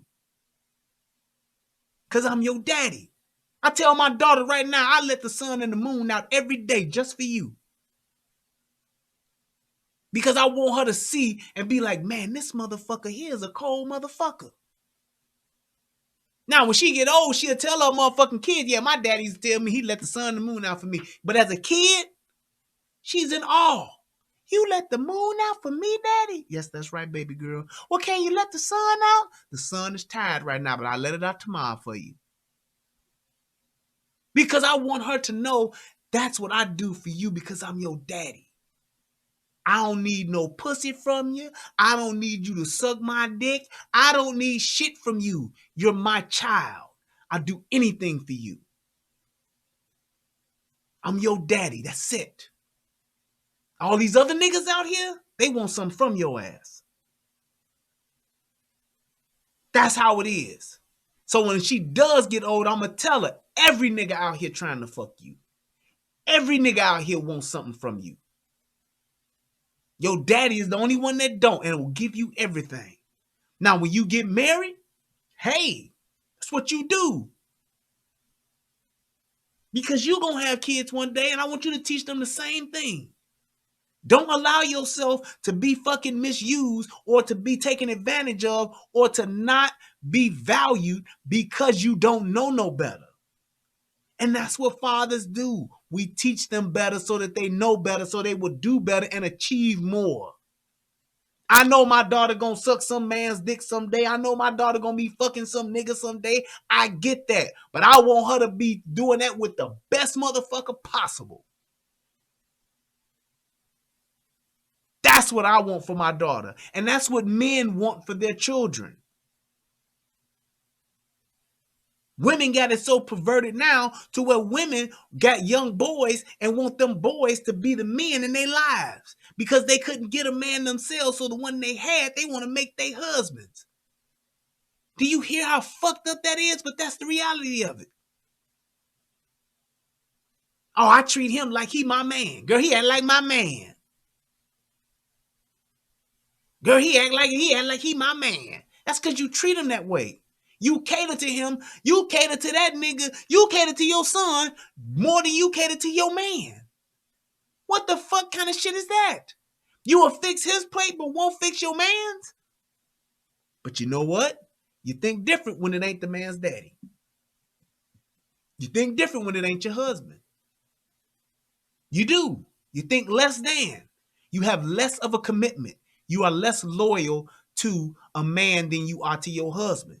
You're going to be less loyal to that side nigga than you are to your husband, which is why you need to pick a husband as opposed to just a nigga, which is why you should fuck a man who has the potential to be a great husband as opposed to just a nigga that look good, a nigga that got some rims, a nigga that bought you a bag, a nigga that'll take you to the Sybaris. Or a nigga take you to a fancy hotel you ain't never been to. Nigga took you out of town to Ohio to the jazz festival. That should be more qualifications than that to being a husband to where you fucking and laying down with that nigga to where you having kids with him. Now you just trying to get you some dick, I get it, but don't put a kid into the mix. Because now you tied in a bond to this nigga for the rest of his life and your kid's life. You know what I'm saying? A man that's not just trying to show you the world, but a man who actually wants to give you the world.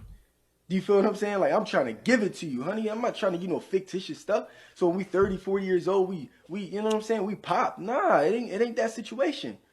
You know what I'm saying? And it's right. Like a lot of women need to start putting a respect on a good man's, on a dude that's good. Put some respect on his name. So do you think he had character and ambition confused? Because I feel like a bad guy can have ambition and a woman would be attracted to it. But if a good guy got character and no ambition, she's not gonna... See, my definition of a good guy is not one who just has character, but one who also is setting himself up for the future too. You feel? There you go. All that character and ambition, that's all bullshit. What you got, what you can provide is what a woman will choose. Plain and simple. That's what a woman will choose. A woman, when she gets to the point to where she is on her own. When she is on her own, she got to provide for herself. Food, clothing, and shelter. When she got to provide that shit for herself, them three things, A man that has command of that and is a resource, will give her time and energy. That's what she will go for. All that, well, he has character but no ambition. Well, he has ambition and no character. Oh, I'm going to go after that? No. Bullshit. Any woman that's with an ain't shit dude, not necessarily a bad boy, but just an ain't shit dude, they're with that ain't shit dude because they don't know no better. They wasn't taught better. They didn't have an example. They didn't have a blueprint. So what they going with is what they think is cool, what they see on TV and what they see on these fucking videos and these fucking reality TV shows. That's why a dumb motherfucker like Stevie J, that's why he got hoes.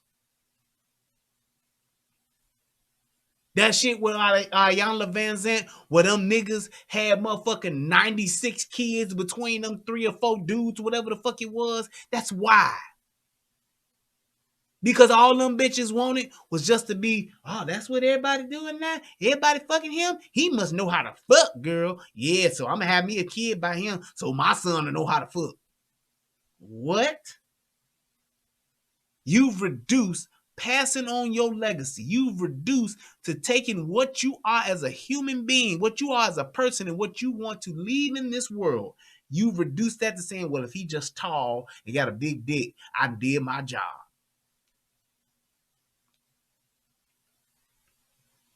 Seriously.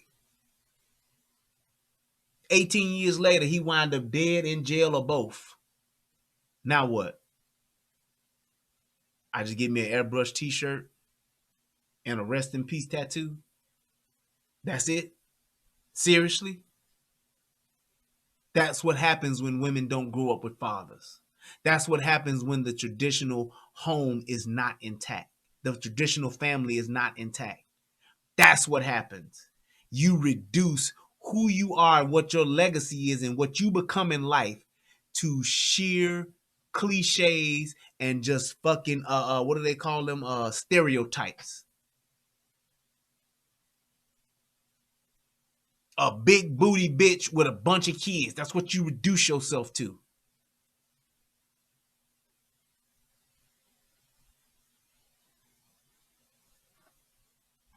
What I'm saying, not just a character. I'm just a good guy that's trustworthy. Nah, bro. Another part of being a good guy is making sure you financially straight, mentally, spiritually straight too. We can't forget the part of financially, and not just to say you got to be a dude that's rich. Nah, I'm not saying that. I'm saying the dude that's you put in bricks in place and foundations for your family. You know what I'm saying? So that. And that's my thing. To the young men that watch this, that are seeing this, don't build your square. Don't set yourself up for a woman. Set yourself up for yourself so that woman that comes along, she will bring and add value. She will be an asset, not a liability. Don't build a fucking $100,000 6-figure empire just to have a bitch that got a fat ass and look pretty to be on your side, because she ain't gonna do nothing but become a liability at some point. Stop getting with these hoes that got 3 and 4 kids that now feel sorry and bad for what they did. Start building with that young girl that's in school too. Start building with that girl that got a future too. Start building with that girl that ain't being a hoe on Instagram and on Twitter. Stop trying to build with them hoes just to say you got one of them hoes. It's a damn shame that there's such a small percentage of girls who are actually doing it right, and they're not even being chosen by the dudes that's doing it right. Because you have these dudes that want the allure and want the respect of their peers, so they go get them a ghetto big booty bitch that think that's going to make their statue better. And it's not. It's not going to do nothing but fuck up your foundation. That lame ass girl that got them glasses on, that's a virgin, that's in school, that's about to get her fucking doctorate, that's who you need to be going after. That's who you need to be chasing. That's who you need to be texting. That's who you need to be blowing up. Because she's going to benefit your life in the long run more than that fat booty ghetto bitch who fresh up off a dope dealer dick. And the only reason why she giving you the time of day, because she getting older and that nigga just got locked up or he dead. or he done moved on to some younger bitch. Facts. That ghetto hoe that's finally giving you some motherfucking time. Let me see, JC. That bitch, when them bitches start to give you some play, trust me, they gonna be old hoes. Stop wasting your future. Stop wasting your time, your energy, and your resources on old hoes. We need to start making old hoes be just that. You an old hoe. That's why I don't want you. Well, now I'm trying to live right. You should have thought about that when you was young. When I liked your ass, you should have got with me then. Well, I had other shit going on. I wasn't in my right mind. I understand that. But that ain't my responsibility now to come back and motherfucking save or to build with your ass when you ain't bringing shit to the table. You need to get with a woman that's bringing just as much, if not more, to the table than you are. Because black folks are at the bottom of the financial rung. We are the lowest motherfuckers on the totem pole. So we need to level up, men and women alike. Women need to get with men that have more than them. Men need to get with women that have more than them. Because it would help to elevate us as a people. We would be more affluent. We would have more financial stability if we got with people like that. Instead of you being a nigga that got a little money with a broke bitch. Or you being a bitch with 6 figures being with a broke ass nigga. This nigga ain't got no money, but he got dick and can play Madden. That's who you got coming. He'll come home to me every night, girl. No, you need to set yourself up to be with a better motherfucker. Yeah, he may be a little nerdy. He may be a little corny, but he's going to benefit your life and your children's life way better than the Madden King will. The nigga that got 4 players on NBA 2K, that's the nigga you want to be with. He gonna try to fuck your sister while you at work, but he good because he can play motherfucking 2K and he can drop that dick off to you too. Be more than that. Expect more than that. Nigga, at least be a professional gamer. The fuck? Go win the Madden tournament then, nigga, if you that good. Well, I just need somebody to believe in me. I just need somebody to give me a chance, you know. If a motherfucker would just take their time, you know, just work with a nigga, man, you know. I could do shit. I just had a bad motherfucking, you know, I just ain't had nobody to give me a motherfucking chance. Them the same exact kind of niggas that's been raised by a bunch of women that ain't taught them how to be responsible and accountable for their fucking lives. And them the same niggas that you need to be running the opposite way from. A nigga telling you, just give me a chance. I just need somebody to give me a chance. That's exactly the same nigga you need to be running away. You know what? You do need a chance. However, I'm not the one that's going to give it to you. That's it.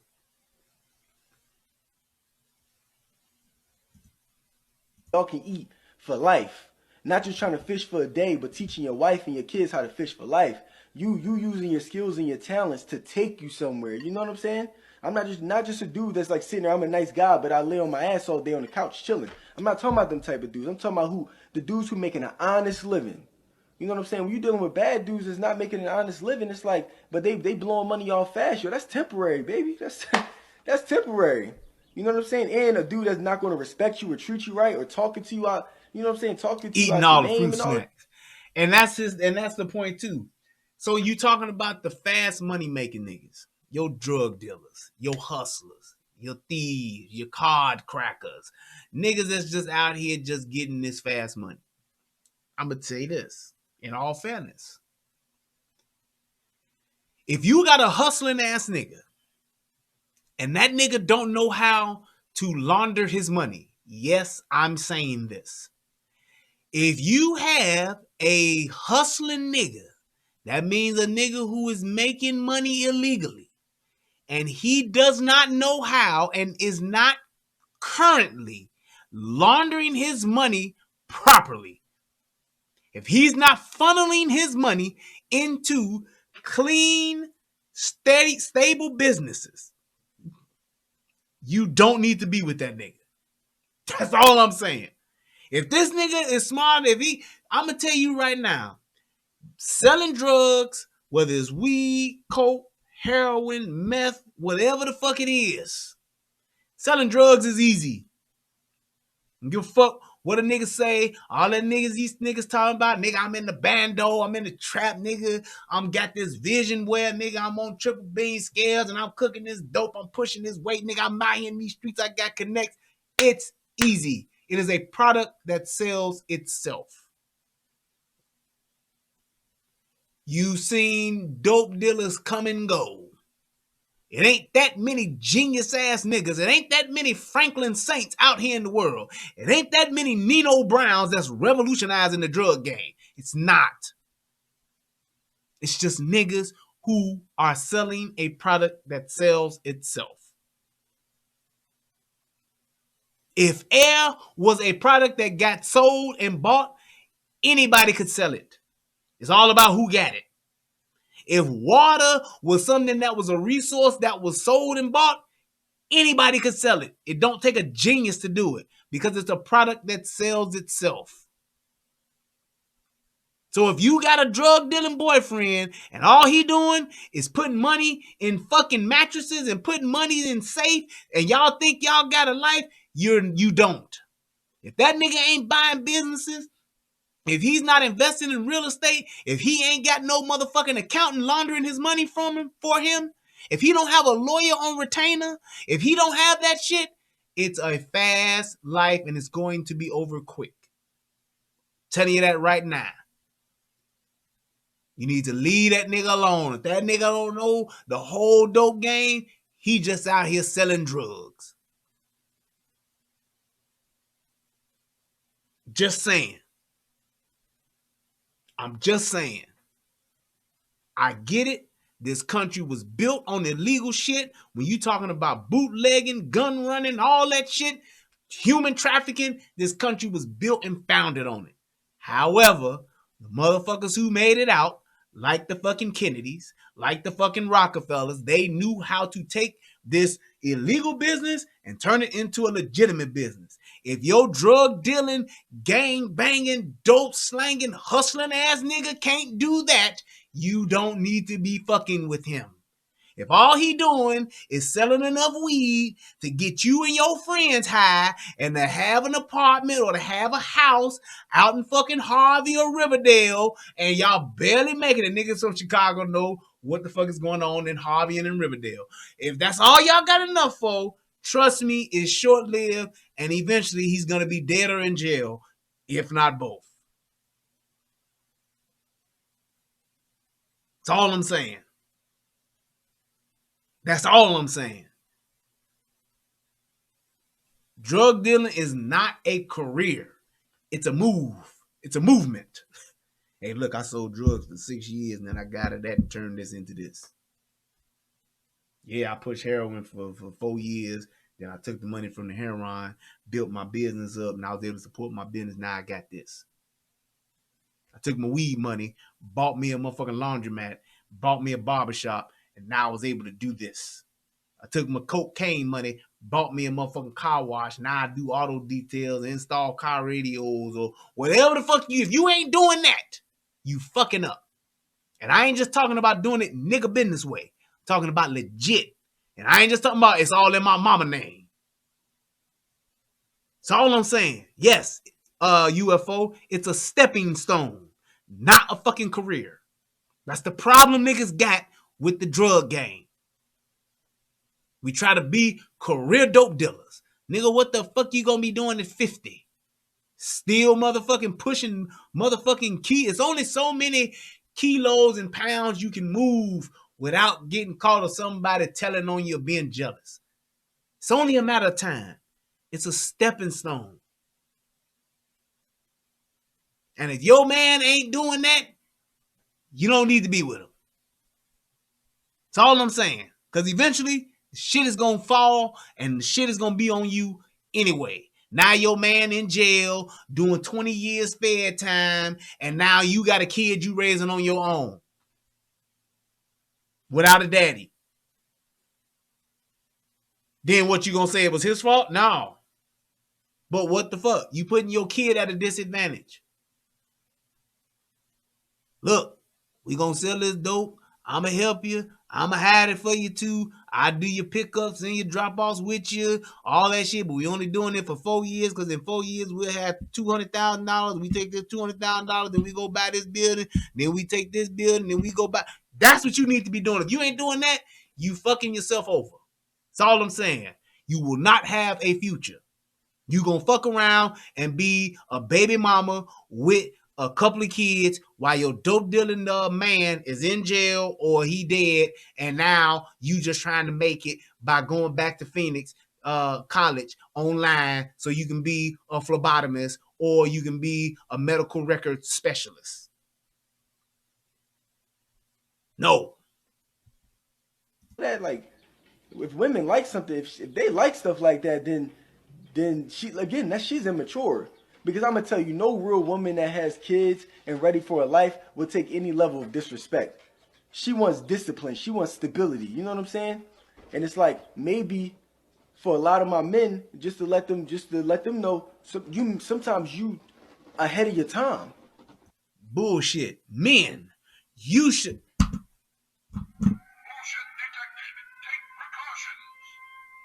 Men, if you are standing on your square, if you have yourself established, discipline will already be there. You will already have your shit together. What else did he say? He said discipline. I had to tell my man, she wants discipline. She wants stability. You know what I'm saying? If you already have your shit together, you will have your discipline. You will have stability because your shit is already established without her. That's within you. That's in the core makeup of real men, of men who know how to do what a man is supposed to do. Taking care of your business, being responsible for yourself, being accountable to yourself, being able to say, this is what I'm committing to and sticking with that commitment and making those moves and doing what you need to provide a life for yourself first. Discipline, respect, all of that shit will come, and stability will all come when you establish your own career, when you have your financial freedom, when you are debt free, when you got your shit together and you got money in the bank, you will already have that. So that will make you a more viable and a more attractive resource.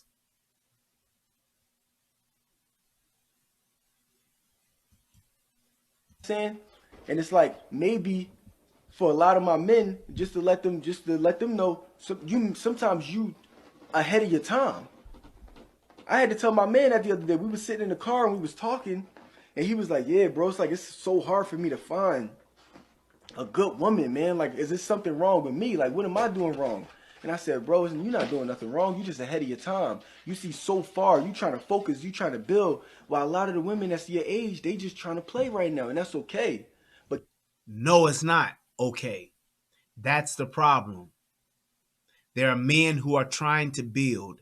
There are men who are naturally builders. That's what we do. Real men build. We build lives, futures. We build empires. We build legacies. We do that.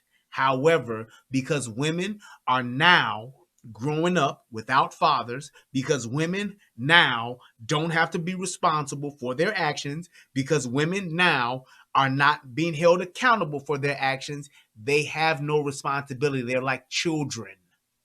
And that's the problem. That's why there's an incompatibility. That's why men are with women and then it don't work out, because they don't know what position they should be playing. They don't know how to respond to male energy. They don't know how to treat a man. They don't know how to cater to a man. They don't know how to love their man. They don't know how to support their man. They don't know how to be loyal to their man, because they haven't been taught that.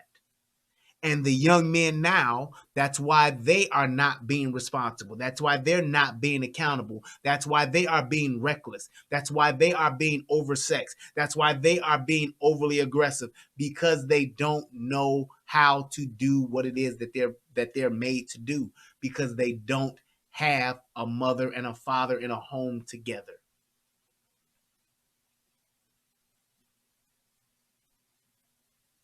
That's it. That's the problem. It's not about them playing. Grown folks don't fucking play. Kids play. And when adults aren't forced to be accountable and responsible, when they're not taught accountability, when they're not taught responsibility, they behave like children. That's it. It's like Lord of the Flies. You let a bunch of wild ass kids raise each other with no accountability and no responsibility, they will fuck each other up. That's exactly what will happen. There will be nothing but chaos. They plan, living wild, no responsibility, all the while having children. That's what will happen. So it's not them playing. It's not them having a whole phase. It's not them trying to figure life out. It's not them growing up. That's not what that is. That's dysfunction because there are no parents in the home. Not one, both. If it takes two to make them, it takes two to raise them. Plain and simple. It's not fucking rocket science. It's not a fucking myriad or a bunch of different dynamics. It's not a lot of facets to this parenting thing. It takes two to make one. It takes two to raise one. That's it. Keep building and focusing on yourself, and don't rush and force yourself into anything. The right woman is going to come when God aligns it. You know what I'm saying? Again, I disagree. God says in the Bible to all my Christians, when a man finds a good woman, he finds a good thing. It don't say when God presents a woman to a man at the right time, at the right moment, then it will be right. It don't say that. It don't say that. I get so tired of people lying on the Lord and making the Lord be the reason why everything is fucked up. That is not it. It's not, I just got to wait on the Lord. The Lord don't want you to just sit and wait on him. That ain't what he wants. That's not in the Bible. What does the Bible say about faith? Faith without works is what? Dead. That means you can have all the faith and hope you want, but if you ain't doing nothing, if you ain't making moves, if you're not working towards that thing that you're hoping and having faith for, it's dead. It has no life, which means it won't work. I don't know why black folks love to rewrite the Bible and the words of the Lord, but we will find a loophole. Like, we don't know nothing about the law, but we'll find a loophole in the Bible that will support our dysfunctional thinking in a heartbeat. I don't understand why we do that. We will go and search and find what the Lord say, everything I don't make no mistakes. So God don't make no mistakes. So all this fuck shit I've done is okay because God got me. And God be sitting there looking like, look at these lying ass niggas. Knowing damn well that ain't what I said. They just trying to manipulate some shit in their favor. So they don't have to be responsible or accountable for the shit they doing or not doing. I did not say that. I know that's what he be saying. I'm so tired of these niggas rewriting and taking my words out of context. That's what black folks love to do. Even some of these bullshit preachers out here, they love to take the Bible out of context. Well, I'm just going to read these 3 words and I'm going to apply this to my lifestyle. Really? Really? So reading the rest of that don't matter? Reading the whole context. And it's like, even with all my people that's in church, if your preacher ain't putting that whole little section in context, he BSing you. He's just trying to tell you something to make you feel good. I'm telling you right now, if he's not taking that text and putting it in context, taking the context of it and saying, see, this is what was happening. This is what happened. This is why he said this. This is why he said that. And here's why we say this. If he ain't breaking it down that way, he ain't doing nothing but trying to make you feel good. That's it. Yes, hypocrisy at its finest. That's why it's only a handful of preachers I even listen to. Because of that. They would just tell you something to make you feel good. It won't be long now. Joshua 3:10. It says at the beginning, the first 3 words, it won't be long now. Well, hell, he talking about the flood coming. He ain't talking about what's going on in my life right now. Give me the context, man. When you stumble upon her, you know? You don't stumble upon no woman. You find a good woman. You find a wife. But it's like, yo, just off all my fellas, man, just keep all my men that's good. You know what I'm saying? You know you got a lot to offer. Keep your head on straight. Stay focused, man. Because a good woman is going to come. She's going to come into your life, man. My wife, she came in the right time. When I was ready and I was prepared. And when she was ready and prepared too. You know? And it's like, this is how it is. It's like, I don't feel like good guys finish last. Because I realized that it was never a quick race. It was a marathon. Bullshit. It does matter. The good guys will finish last, because if a good guy doesn't know his worth, he will definitely finish last with some run down, ghetto, no moral having, no value, no appreciating ass woman with a bunch of kids by other ain't shit niggas that he taking care of. That is not the life that God want for you. That is not the life that God want for his people. That is not the life that you should want for yourself. So yes, if a good guy don't understand his value and his worth, he absolutely will finish last. He will get the last of the worst women available because he don't know his value and his worth. So Prince Donnell, you wrong with that shit. Because if your girl had 10 kids by 10 niggas, I bet you wouldn't want it, even if you stumbled upon her at the right time. That's bullshit. That's that whole shit of it making it okay to where women and men can do fuck shit in their life. And then whenever you get ready to settle down, you just find the right one. And then y'all gonna be all right. That's bullshit and it's stupid. Set yourself up for success by being around successful people. Set yourself up to win by doing things and having standards that winners have. Even in sports, you can't win, and you can't win well if you don't practice. So you have to have a certain level of practice. You have to have a certain dedication and commitment to practicing and working together as a team in order to win. You just do. This whole thing of just hoping we just all come out and do our best and God got us the rest of the way, that don't happen without practice, man. There's a work ethic behind the victory. Everybody talk about how good and how great the Bulls were. Greatest player of all time, greatest team of all time. 72-10 Bulls, without a doubt. 2 3-peats, 6 championships. Chi-Town stand up. But that shit came at a price. That shit came at hard work.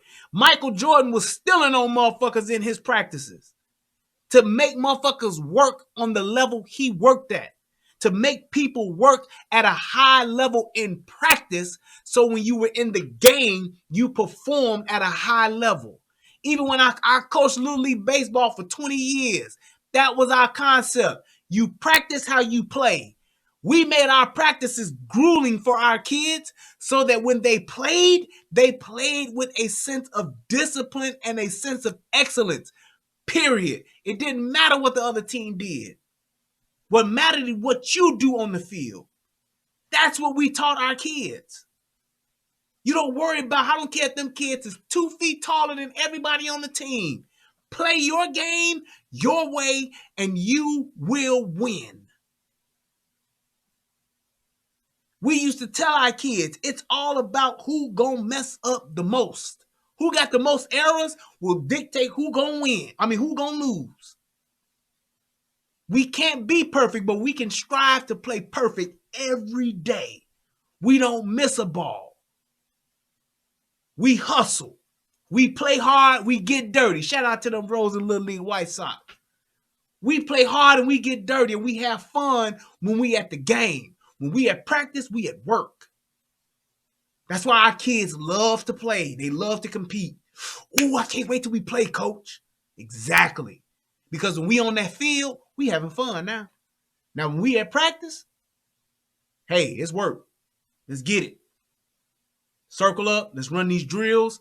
Let's do this. Let's get this muscle memory together. Let's work hard now. Because when we go out on that field and our mamas and our daddies, our grandparents, our uncles, our cousins, and everybody else is in them stands, we ain't going to be embarrassed because we ready. Because we got ready 2 days ago, 2 weeks ago, 2 months ago. On that practice field when you was tired, on that practice field when you was dirty, on that practice field when you was hurting, when your feet hurt, when your arms was hurting because you did this drill so many times, when you was doing push-ups because you missed so many balls. You worked hard to get to this point so that you could be the best player you can be at this moment. Play hard because you prepared for it. That's how you need to be in your life. Pick the best mate. Pick the best woman. Pick the best man possible so that you can set yourself up to win instead of hoping and praying that he treats you right. Hoping and praying that she stay loyal. Hoping and praying that she do the right thing by you. Hoping and praying that he don't come home and beat your ass. So We I never almost finished done. last to begin with. I realized that even if it took me 10 years to find a wife that was of quality, I still won than the bad guy who was dealing with all of these chicks here and there temporarily. But when he get my age, he popped. Who really won the game? Me or him? You would win if you ain't picking up one of them hoes that he had. Facts. That's all I'm saying. If you not picking up one of them hoes that he done ran through and then got pregnant and got 2 kids by, now you got with her because now she's serious about life, but she got 2 kids that you going to take care of. That's not your responsibility in the first place. He won. Because his resources are still intact. Yours are being depleted by his kids that he had because she fucked a ain't shit nigga that now she can't take care of and neither can him, but now you taking care of because you did what you supposed to do. So you see how that can play out? What I'm saying is that's not the message we need to be preaching, y'all. That's not the idea we need to be putting in these young people's head. Do whatever fuck shit you want to do. Do whatever shit you want to do about your life and just live it the way you want to live. Have as many kids as you want by ain't shit niggas and ain't shit bitches alike. Then when you get ready, it'll all work out. Bullshit. That's stupid, and it's not what we should be teaching our young people. We don't need to be living that way. Because the 1 or 2% people that it do work out for, it far doesn't even compare to the 98% of motherfuckers it don't work out for, which is why we have so much fuck shit going on today. So we don't finish last. We always get what we do. We always get what we worked for. We always get what we deserved. It's just in God's timing. No. You feel what I'm saying? So it's like tell all my men, man, yo, just No, it don't work that way. Life does not work that way. Trust and believe, young people, young girls and young boys alike. It doesn't work that way. You have standards and you set yourself up for success by making the right choice. Go by the greater majority. The greater majority of people who come from good families will have good families. The greater majority of people who go and finish school will have a more financially stable life. The greater majority of people who actually do things the right way and progress through the steps of life the right way will more than likely have a better life. That I'm going to be a rapper. I'm going to be a basketball player. I'm going to be a football player. I'm going to be a baseball player. There is only a 5% chance of motherfuckers making it. Don't put your life on those kind of odds. Don't risk the financial freedom, the financial stability, the overall fulfillment of your life on that small of a statistical number. It's only 350 people in the NBA. He can't make, all of these niggas can't make it. Ain't gonna make it. You understand what I'm saying? For every rapper that's out here that's actually making money, it's tens of thousands that's not. Don't put your entire life risking it on this nigga getting a deal or not. This nigga going to the NBA and getting a contract or not. Because even if he do, now he gotta play. What if he gets hurt? You fucked again. It's too risky. Set yourself up to where you have an education, you have a career, then you can go after that other shit. Because if it don't work out, you still have something to fall back on that is stable. Not, oh, if I don't make it to the NBA, I'm gonna be a barber. Yes, you can make money being a barber. I get it. Absolutely. But why not set yourself up to say, I'm going to be a barber and my wife is going to be a lawyer. I'm going to be a barber and my wife going to be a barber too. Not, I'm just going to be a barber. Put yourself in a position to where you both have viable careers that are stable and will be able to set you up financially. Barbers make a lot of fucking money, especially if you got the skills to do it. You will come in the door making at least 50 grand a year. Cash money. But just think, if you and your wife, she do hair, you cut hair, then y'all both making at least 6 figures. You can actually have something that's a viable, that's a financial stability from that, as opposed to one person taking care of this person and her 2 kids. Because she made bad choices. She don't have her shit together. Or now, I'm going back to school now. And now you got to wait another 10 years with another $30,000, $40,000 or $80,000 in debt trying to make it. Don't do that to yourself. Saying God got me and he going to work it out. Set yourself up at the beginning so you will win at the end. Run your marathon in the beginning, so you ain't trying to start it at the end of your life.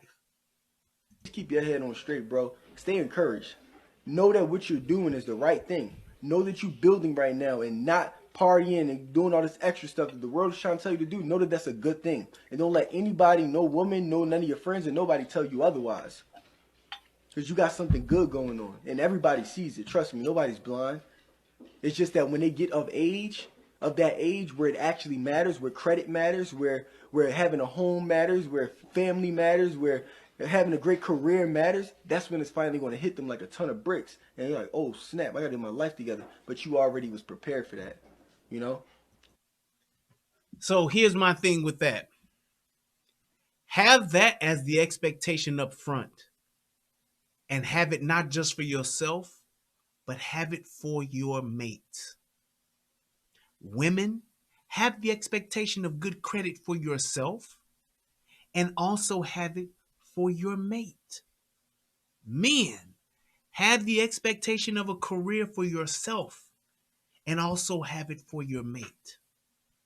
Have the expectation of being financially responsible, being financially literate, understanding your debt to credit ratio, understanding things like what a credit score does for you, understanding what it means to truly know if you can afford something or not, understanding what it means if you have the financial literacy to where you are financially free so that you have a foundation, and have an expectation for your mate to be the same way. Why can't we be together? Because your finances are fucked up. Well, I'm working on that. I'm getting myself together. Yeah, but it's going to take you 8 years to do it.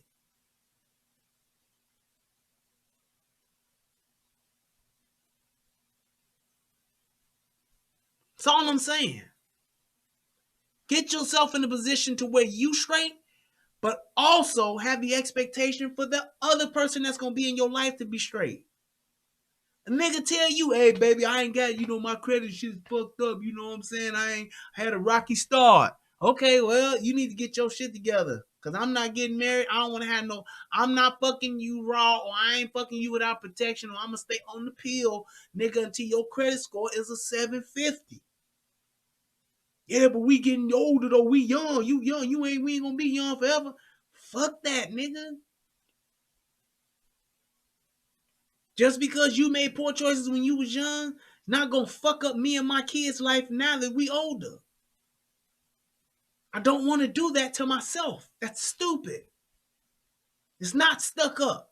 It's not being a person who don't want to live their life. It's not a person who don't have faith in God. It's not a person who ain't got who don't believe in you.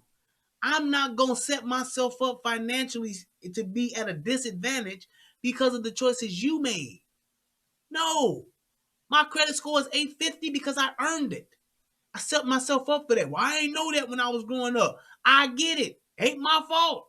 I'm not going to jeopardize it for you. That's fucked up. No, it's not. It's smart. We should all have the expectation of being financially stable and financially literate and financially responsible. Just because you young and sexy and got some good, nice, tight, young pussy don't mean you don't need to be financially responsible. If a nigga telling you he gonna take care of you, it's only because you young and you fine. Take care of your damn self. I hope that my daughter is with a motherfucker that can take care of her. But you best believe she gonna know how to take care of her damn self. Like, nigga, I love the fact that you can take care of me, but don't get it twisted. Nigga, I can take care of myself very well. One of the best things I remember about my daughter's doctor when she was born, Dr. Arnold. Shout out to Dr. Arnold. She's a doctor. She's a baby doctor. She shut down, hear me, she shut down her practice so that she could stay home and raise her children. Her husband was a doctor too, who also had his own practice. Two doctors with their own separate practices, and they were both financially stable enough to where one of them could stop being a doctor. She's already a doctor with her own practice. She was able to stop being a doctor, hit the pause button, so that she could raise her kids. And then she could pick her practice back up. She just wanted to get them enough. She just wanted to be home for their first 5 or 6 years, enough to where they went in school. Then she would come back. I said, damn, that's some powerful shit. Powerful. I'm going to be a doctor. My husband is a doctor. We both got our own separate practices. We're both thriving. However, we got enough money and his practice is strong enough to where I can stop being a doctor for right now, raise and have and raise our children, and then I can pick it back up.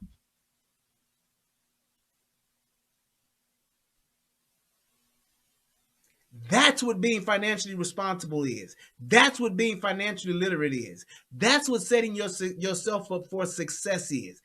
Even if they fell out 20 years later, they still don't have to be with each other because this one got money and that one don't.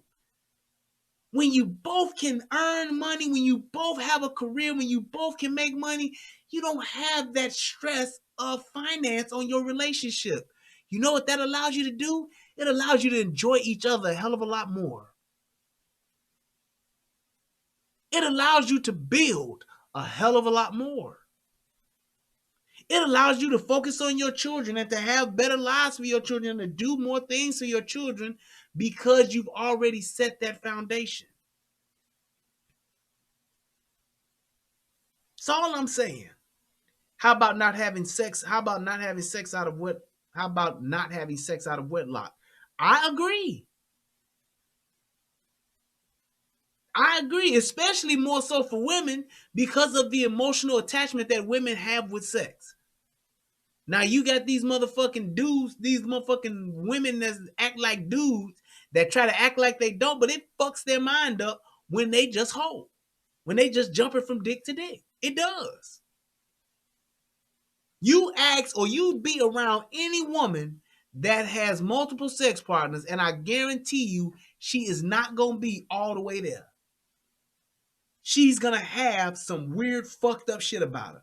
Whether she got molested as a young child, whether she got raped as a young child, or whatever the fuck, is something ain't gonna be right about a motherfucker who's like that. Oversexed, whatever you want to, it's something. I guarantee it. They're not built for that. Yes, soul ties. It's just not, they're not built for that. Women are not built to be with multiple motherfuckers. They're just not. Maybe a handful of niggas in their lifetime. If that. 2 to 3. Before shit starts getting fucked up in their mind. That's just not how you were designed. It's just not. It's the fact, the reality. Just like a man can't have a baby. It's just not how he's built. A man's body is not physically meant to carry a child to full term. It's just not how we are built. Period. No matter how amazing that would be, how much of a bond you can have with your baby, nigga, you ain't built that way. Accept it and move on. Do what you're good at. Yes, those women make fun of virgins. They do. Girl, you only had one dick? Girl, please, you ain't had no dick? Girl, you missing out. Girl, I'm telling you, ain't nothing like having a nigga that stretch you out, girl. He got 10 inches of dick and he got a motherfucking can of Red Bull down in his pants, girl. That's what you need. What? What kind of shit is that? Can you enjoy a large penis? Absolutely. Absolutely, a woman can. Enjoy it. I have a large penis. I want to give it to you. You want to receive it? Fine. Even exchange. I get it. Let's have fun doing it. Should you experience 100 of them? Probably not. Skin is elastic. It stretches and it contracts. And eventually, if it keeps stretching and keeps stretching and it don't snap back. You're not made for it. Just saying. Oh, just reminds me of one of the things Tommy said about women and men. Talking about a headphone jack. You got a headphone jack. The woman is the actual input. The man is the actual little jack piece. Where's my headphones at? Yeah, there we go. It's like this. That's a man. Here's a woman. You stick this in there long enough. Yep, it'll fit. Yep, you can hear. But after a while, you keep doing this. And eventually that jack piece, this is going to get worn out. This will start getting loose. You'll start hearing static. Then it eventually will not work. So yes, this still works just fine and will plug into any other jack the same exact way. Depending on how many times this jack done went in, this jack done went in and out of that motherfucking hole will determine how well the connection is. Shout out to my brother for that motherfucking great analogy. Just saying. This is a man. That's a woman. Women, get yourself one good trusty headphone jack and stay plugged into it. That's all I'm saying. I hope that this video and that this show helps somebody become a better version of themselves. I want to say thank you to everybody. Ooh, we've been at it 2.5 hours. It's been great. I have really missed y'all, and I'm glad I was able to do a little bit of a long show. And man, I'm so glad to be back. And I look forward to what we're going to be doing in the future. Let me see here. Give them a shout out to those that have donated. Yeah. All right. Shout out to my man, Brass Man Taker. Thank you, sir, for your donation. That's what's up. Came right back and hit me again with $4 and then hit me with $2.50. Thank you, sir. Appreciate you, man. Shout out to my man DT1DC for $5. That's what's up. I appreciate you, brother. Yes, sir. Yes, sir. Shout out to my man Eugene. Hit me with $5.55. Hit me with the triple nickel. My man. For a great insight. Question for you in chat if you can. Today at 1:30. Question for me in the chat. Let me see where it's at. I'll answer your question, brother. Especially how brother gonna donate and I don't answer the question. If you can repost it, repost it. What's up, Bolo? What's good with it, brother? Glad you stopped by. If you can repost it for me, Eugene. I appreciate it. Because I don't know where it's at. I just dropped it. Okay, let's see. Where is it? Let's go back here. I can do it this way. There we go. I don't see it. I don't see it. Just dropped it. Just did play. All right, let's go back there. It should just be maybe right here. Could it be giving out too many advice? Nope, that's not it. Let's see if it's up here. Go back a little bit further. Go back a little bit further. And still don't see it.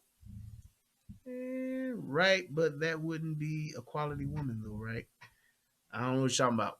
Drop it again to me, brother, and I can answer it. Because I don't understand. I saw what you put up there, but I don't understand it. Right, but that would be a quality woman though, right? Yeah, I don't know. Let me see if I can go back a little bit further. Little friends become enemies, enemy become friends. Let's see. I don't see it. Don't see it. Don't see it. Don't see it. Love you, brother. Don't always agree with you. Everything you say, but you're a good man. Oh, talking to Bolo. My man Bolo. He's all good with me. All right, let's see here. Let me go on over to the PayPal side of the game. Then we're going to get you on up out of here. Let's see here. Yes. The rhythm, the rebel. Without a pause, I'm low in my level. Let's see. My man Jimmy D. I ain't shit. Yeah, you right, Jimmy D. You ain't shit. Hit your boy off with $2. Thank you, sir. Appreciate you, man. And then, oh, okay. Margie, thank you so much. Hit your boy up with $1, but it turned out to be like 6 or 7 cents because of the fee. That's what's up. I appreciate it. Anything. I think it was cutting off too many characters. All right, go ahead. And my brother, oh boy, I tell you, always got my 6. My brother Jason Gunn hit your boy off with $25 just supporting the good word and my brother. And I'm making up for the last few shows. Love you, bro. Hey man, I love you too, man. You ain't never got to make up for no show, bro. Everything you've done, man, since day one, you've been there. So I appreciate you, man. No matter what you do, if you don't never donate again, hey, you've done enough, brother. I appreciate you, man. And I thank you, man, for always having my back, always looking out for me, man. Definitely one of the benefits and one of the best things about being on YouTube, man, is being able to connect with Soto Nation, being able to connect with my brother Tommy and all of the people that are connected to him, man. It has been just one of the best things in my life to just be around like-minded people, man, to be around people that understand you, that appreciate you, respect you, and honor you. Man, I tell you, and I appreciate that. You have no idea. That's why I love what I do, and that's why I said I really miss y'all. The fact that I couldn't broadcast because of my dental stuff I had going on, it really gave me some just an appreciation for like, man, this is my thing. I got to get back to this. I love doing this. But I'm just telling you, man, it's something that it really makes you appreciate it and appreciate the people that support you and the people that take the time out of their schedule just to click the like button, just to come by, click the like button, click the subscribe button, got the other channel to 1,000 subs. It's just those things that I appreciate, man, and it wouldn't be able to be possible without you guys. It wouldn't be possible without people like Tommy believing in me. It wouldn't be possible with just the encouragement and the support that you guys provide on a daily basis. Not to just me, but to Tommy, DJ, Lady La, everybody else that's just in Soto Nation that support each other, Princess X. It's an honor and a privilege to be able to do what we do and have you guys be there with us. And we may not always get a chance to say it, but know that we really do appreciate you. And I mean it every single time when I say you could have been anywhere else in the world and you chose to be here with me. And I truly do appreciate that. I love you all. It has been an honor and a pleasure to be able to do this thing with you guys, being here all the way with me. So thank you for that. I don't know what Eugene, I was trying to see if Eugene was going. He said, never mind. Okay, technical difficulty. You pretty much touched on it anyway. Okay, cool, brother. I didn't want to just leave you out there hanging, man, especially with you donating. I want to try to get to that. But like I said, what we going to do in the future anyway, by next week at least, I'm going to try to do it before the week is out. But if not, definitely by next week on Sundays or something like that, I will make sure that we will have phone lines and we will have a relationship rehab topic to talk about and to do that. And we will go from there and it will be on and popping. When is the next guru? Man, let me tell you something about the Guru and the Whore. So what I've been thinking about, I'm going to either see if Tommy, because all I'm waiting on now is for Tommy to say, hey, he want to do the show. So I'm going to try to see if I can get Tommy to bring the show to my channel or something. If I can just do a link up and we do a show together, I think I'm gonna ask him that. I'm gonna ask Tommy, or if he watching or listening or he see this on a replay, if you would do a show on my channel once a week or twice a month or something, because I really do miss having that time with my brother. We had a fucking ball and we did a lot of great work. So it was, in my opinion, the hottest show on YouTube. Believe that. So I'm gonna see if he gonna do that. I'm gonna send that nigga a text tonight. Hey, shout out to my man Bolo. Hit your boy off with $2. Thank you, brother. I appreciate you, man. That's what's up. Oh, Bolo even came through and donated to your boy. Love you, bro. Hey, man, I love you too, man. And I appreciate you, man, and everything that you do, man. That's what's up. So look, I'm gonna try to do that. I'm gonna see what he say. But either way, I'm gonna keep doing my thing. He gonna definitely keep doing his thing. That brother has a powerful and much needed and much needed message that he puts out, man. And I appreciate what he does. And man, it was epic, man. See, I want to see Tommy in that that red smoking jacket. I do too, Doc. I'm telling you, man. Hey, I tell you what, man. Let's just keep asking him about it. I guess we just keep doing that. Let's make a push for it. I'm gonna start donating. Hey, that's what I'm gonna start doing. When we donate. Hey, man, we want the Guru and the Whore. That's all my donations from Tommy. That's what they're gonna say from now on. I want the Guru and the Whore. That's what we start doing. We want it. That's what we need to do to get it back. That's what I'm doing. So from now on, every donation I make is going to have it on there. Bring back the Guru and the Whore. That's what's up.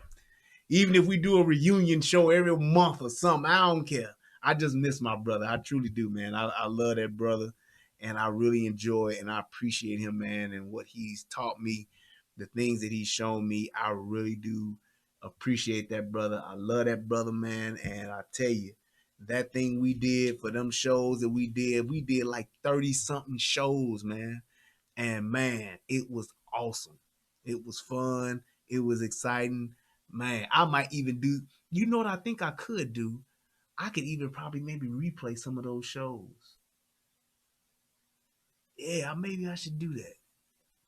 But yeah, but if we can do it, it'll get done. I think Tommy's done a lot. Hey man, he does something that none of us do, and he is definitely the tip of the spear. He is at the front line. He is the trailblazer, man. So I get it. That's why I'm not even. As much as I want to do it, I understand the fact that if we don't, I understand if we can't, because he does bear a lot on his shoulders, man. So, but I definitely miss that brother, man. I do, and I know y'all do too. But hey, who knows? It can happen again, man. So just keep on, hey, doing what we do. We keep on sticking together. Hey, we Soto Nation, we family, and that's what we're gonna do, man. We're gonna keep doing our thing and supporting each other, and that's all that we can do. So, um, you up there with them, brother, doing Lord's work. I'm trying, man. I'm trying. I'm trying to make everybody proud, man. And I'm just trying to contribute to this great platform, man, that Soto Nation is, man. And I want to make my brother Tommy proud, man. Because like I said, he believed in me when nobody else did. He gave me a chance that nobody else would. And what he put into me and invested into me, I will never be able to repay him back. I will never be able to just the truly show him how much I appreciate him. I can try and I will try, but what that brother has done for me and the voice that he has given me, I will never ever be able to repay him back for it. And I will just try to just continue to be loyal and continue to try my best to make him proud of what it is that I do. So that's all I can do at the end of the day. But I love my brother. I love you guys. I thank you all so much for your time and your energy. And I thank you guys for just allowing me to be a part of y'all lives, man. It is truly an honor and a pleasure. And as always, I hope that this video helps somebody become a better version of themselves. I am Brian Redman. This is the Relationship Rehab. Till next time, peace. And I'm out, guys. Y'all have a good night. And I will see y'all later on this week. Peace.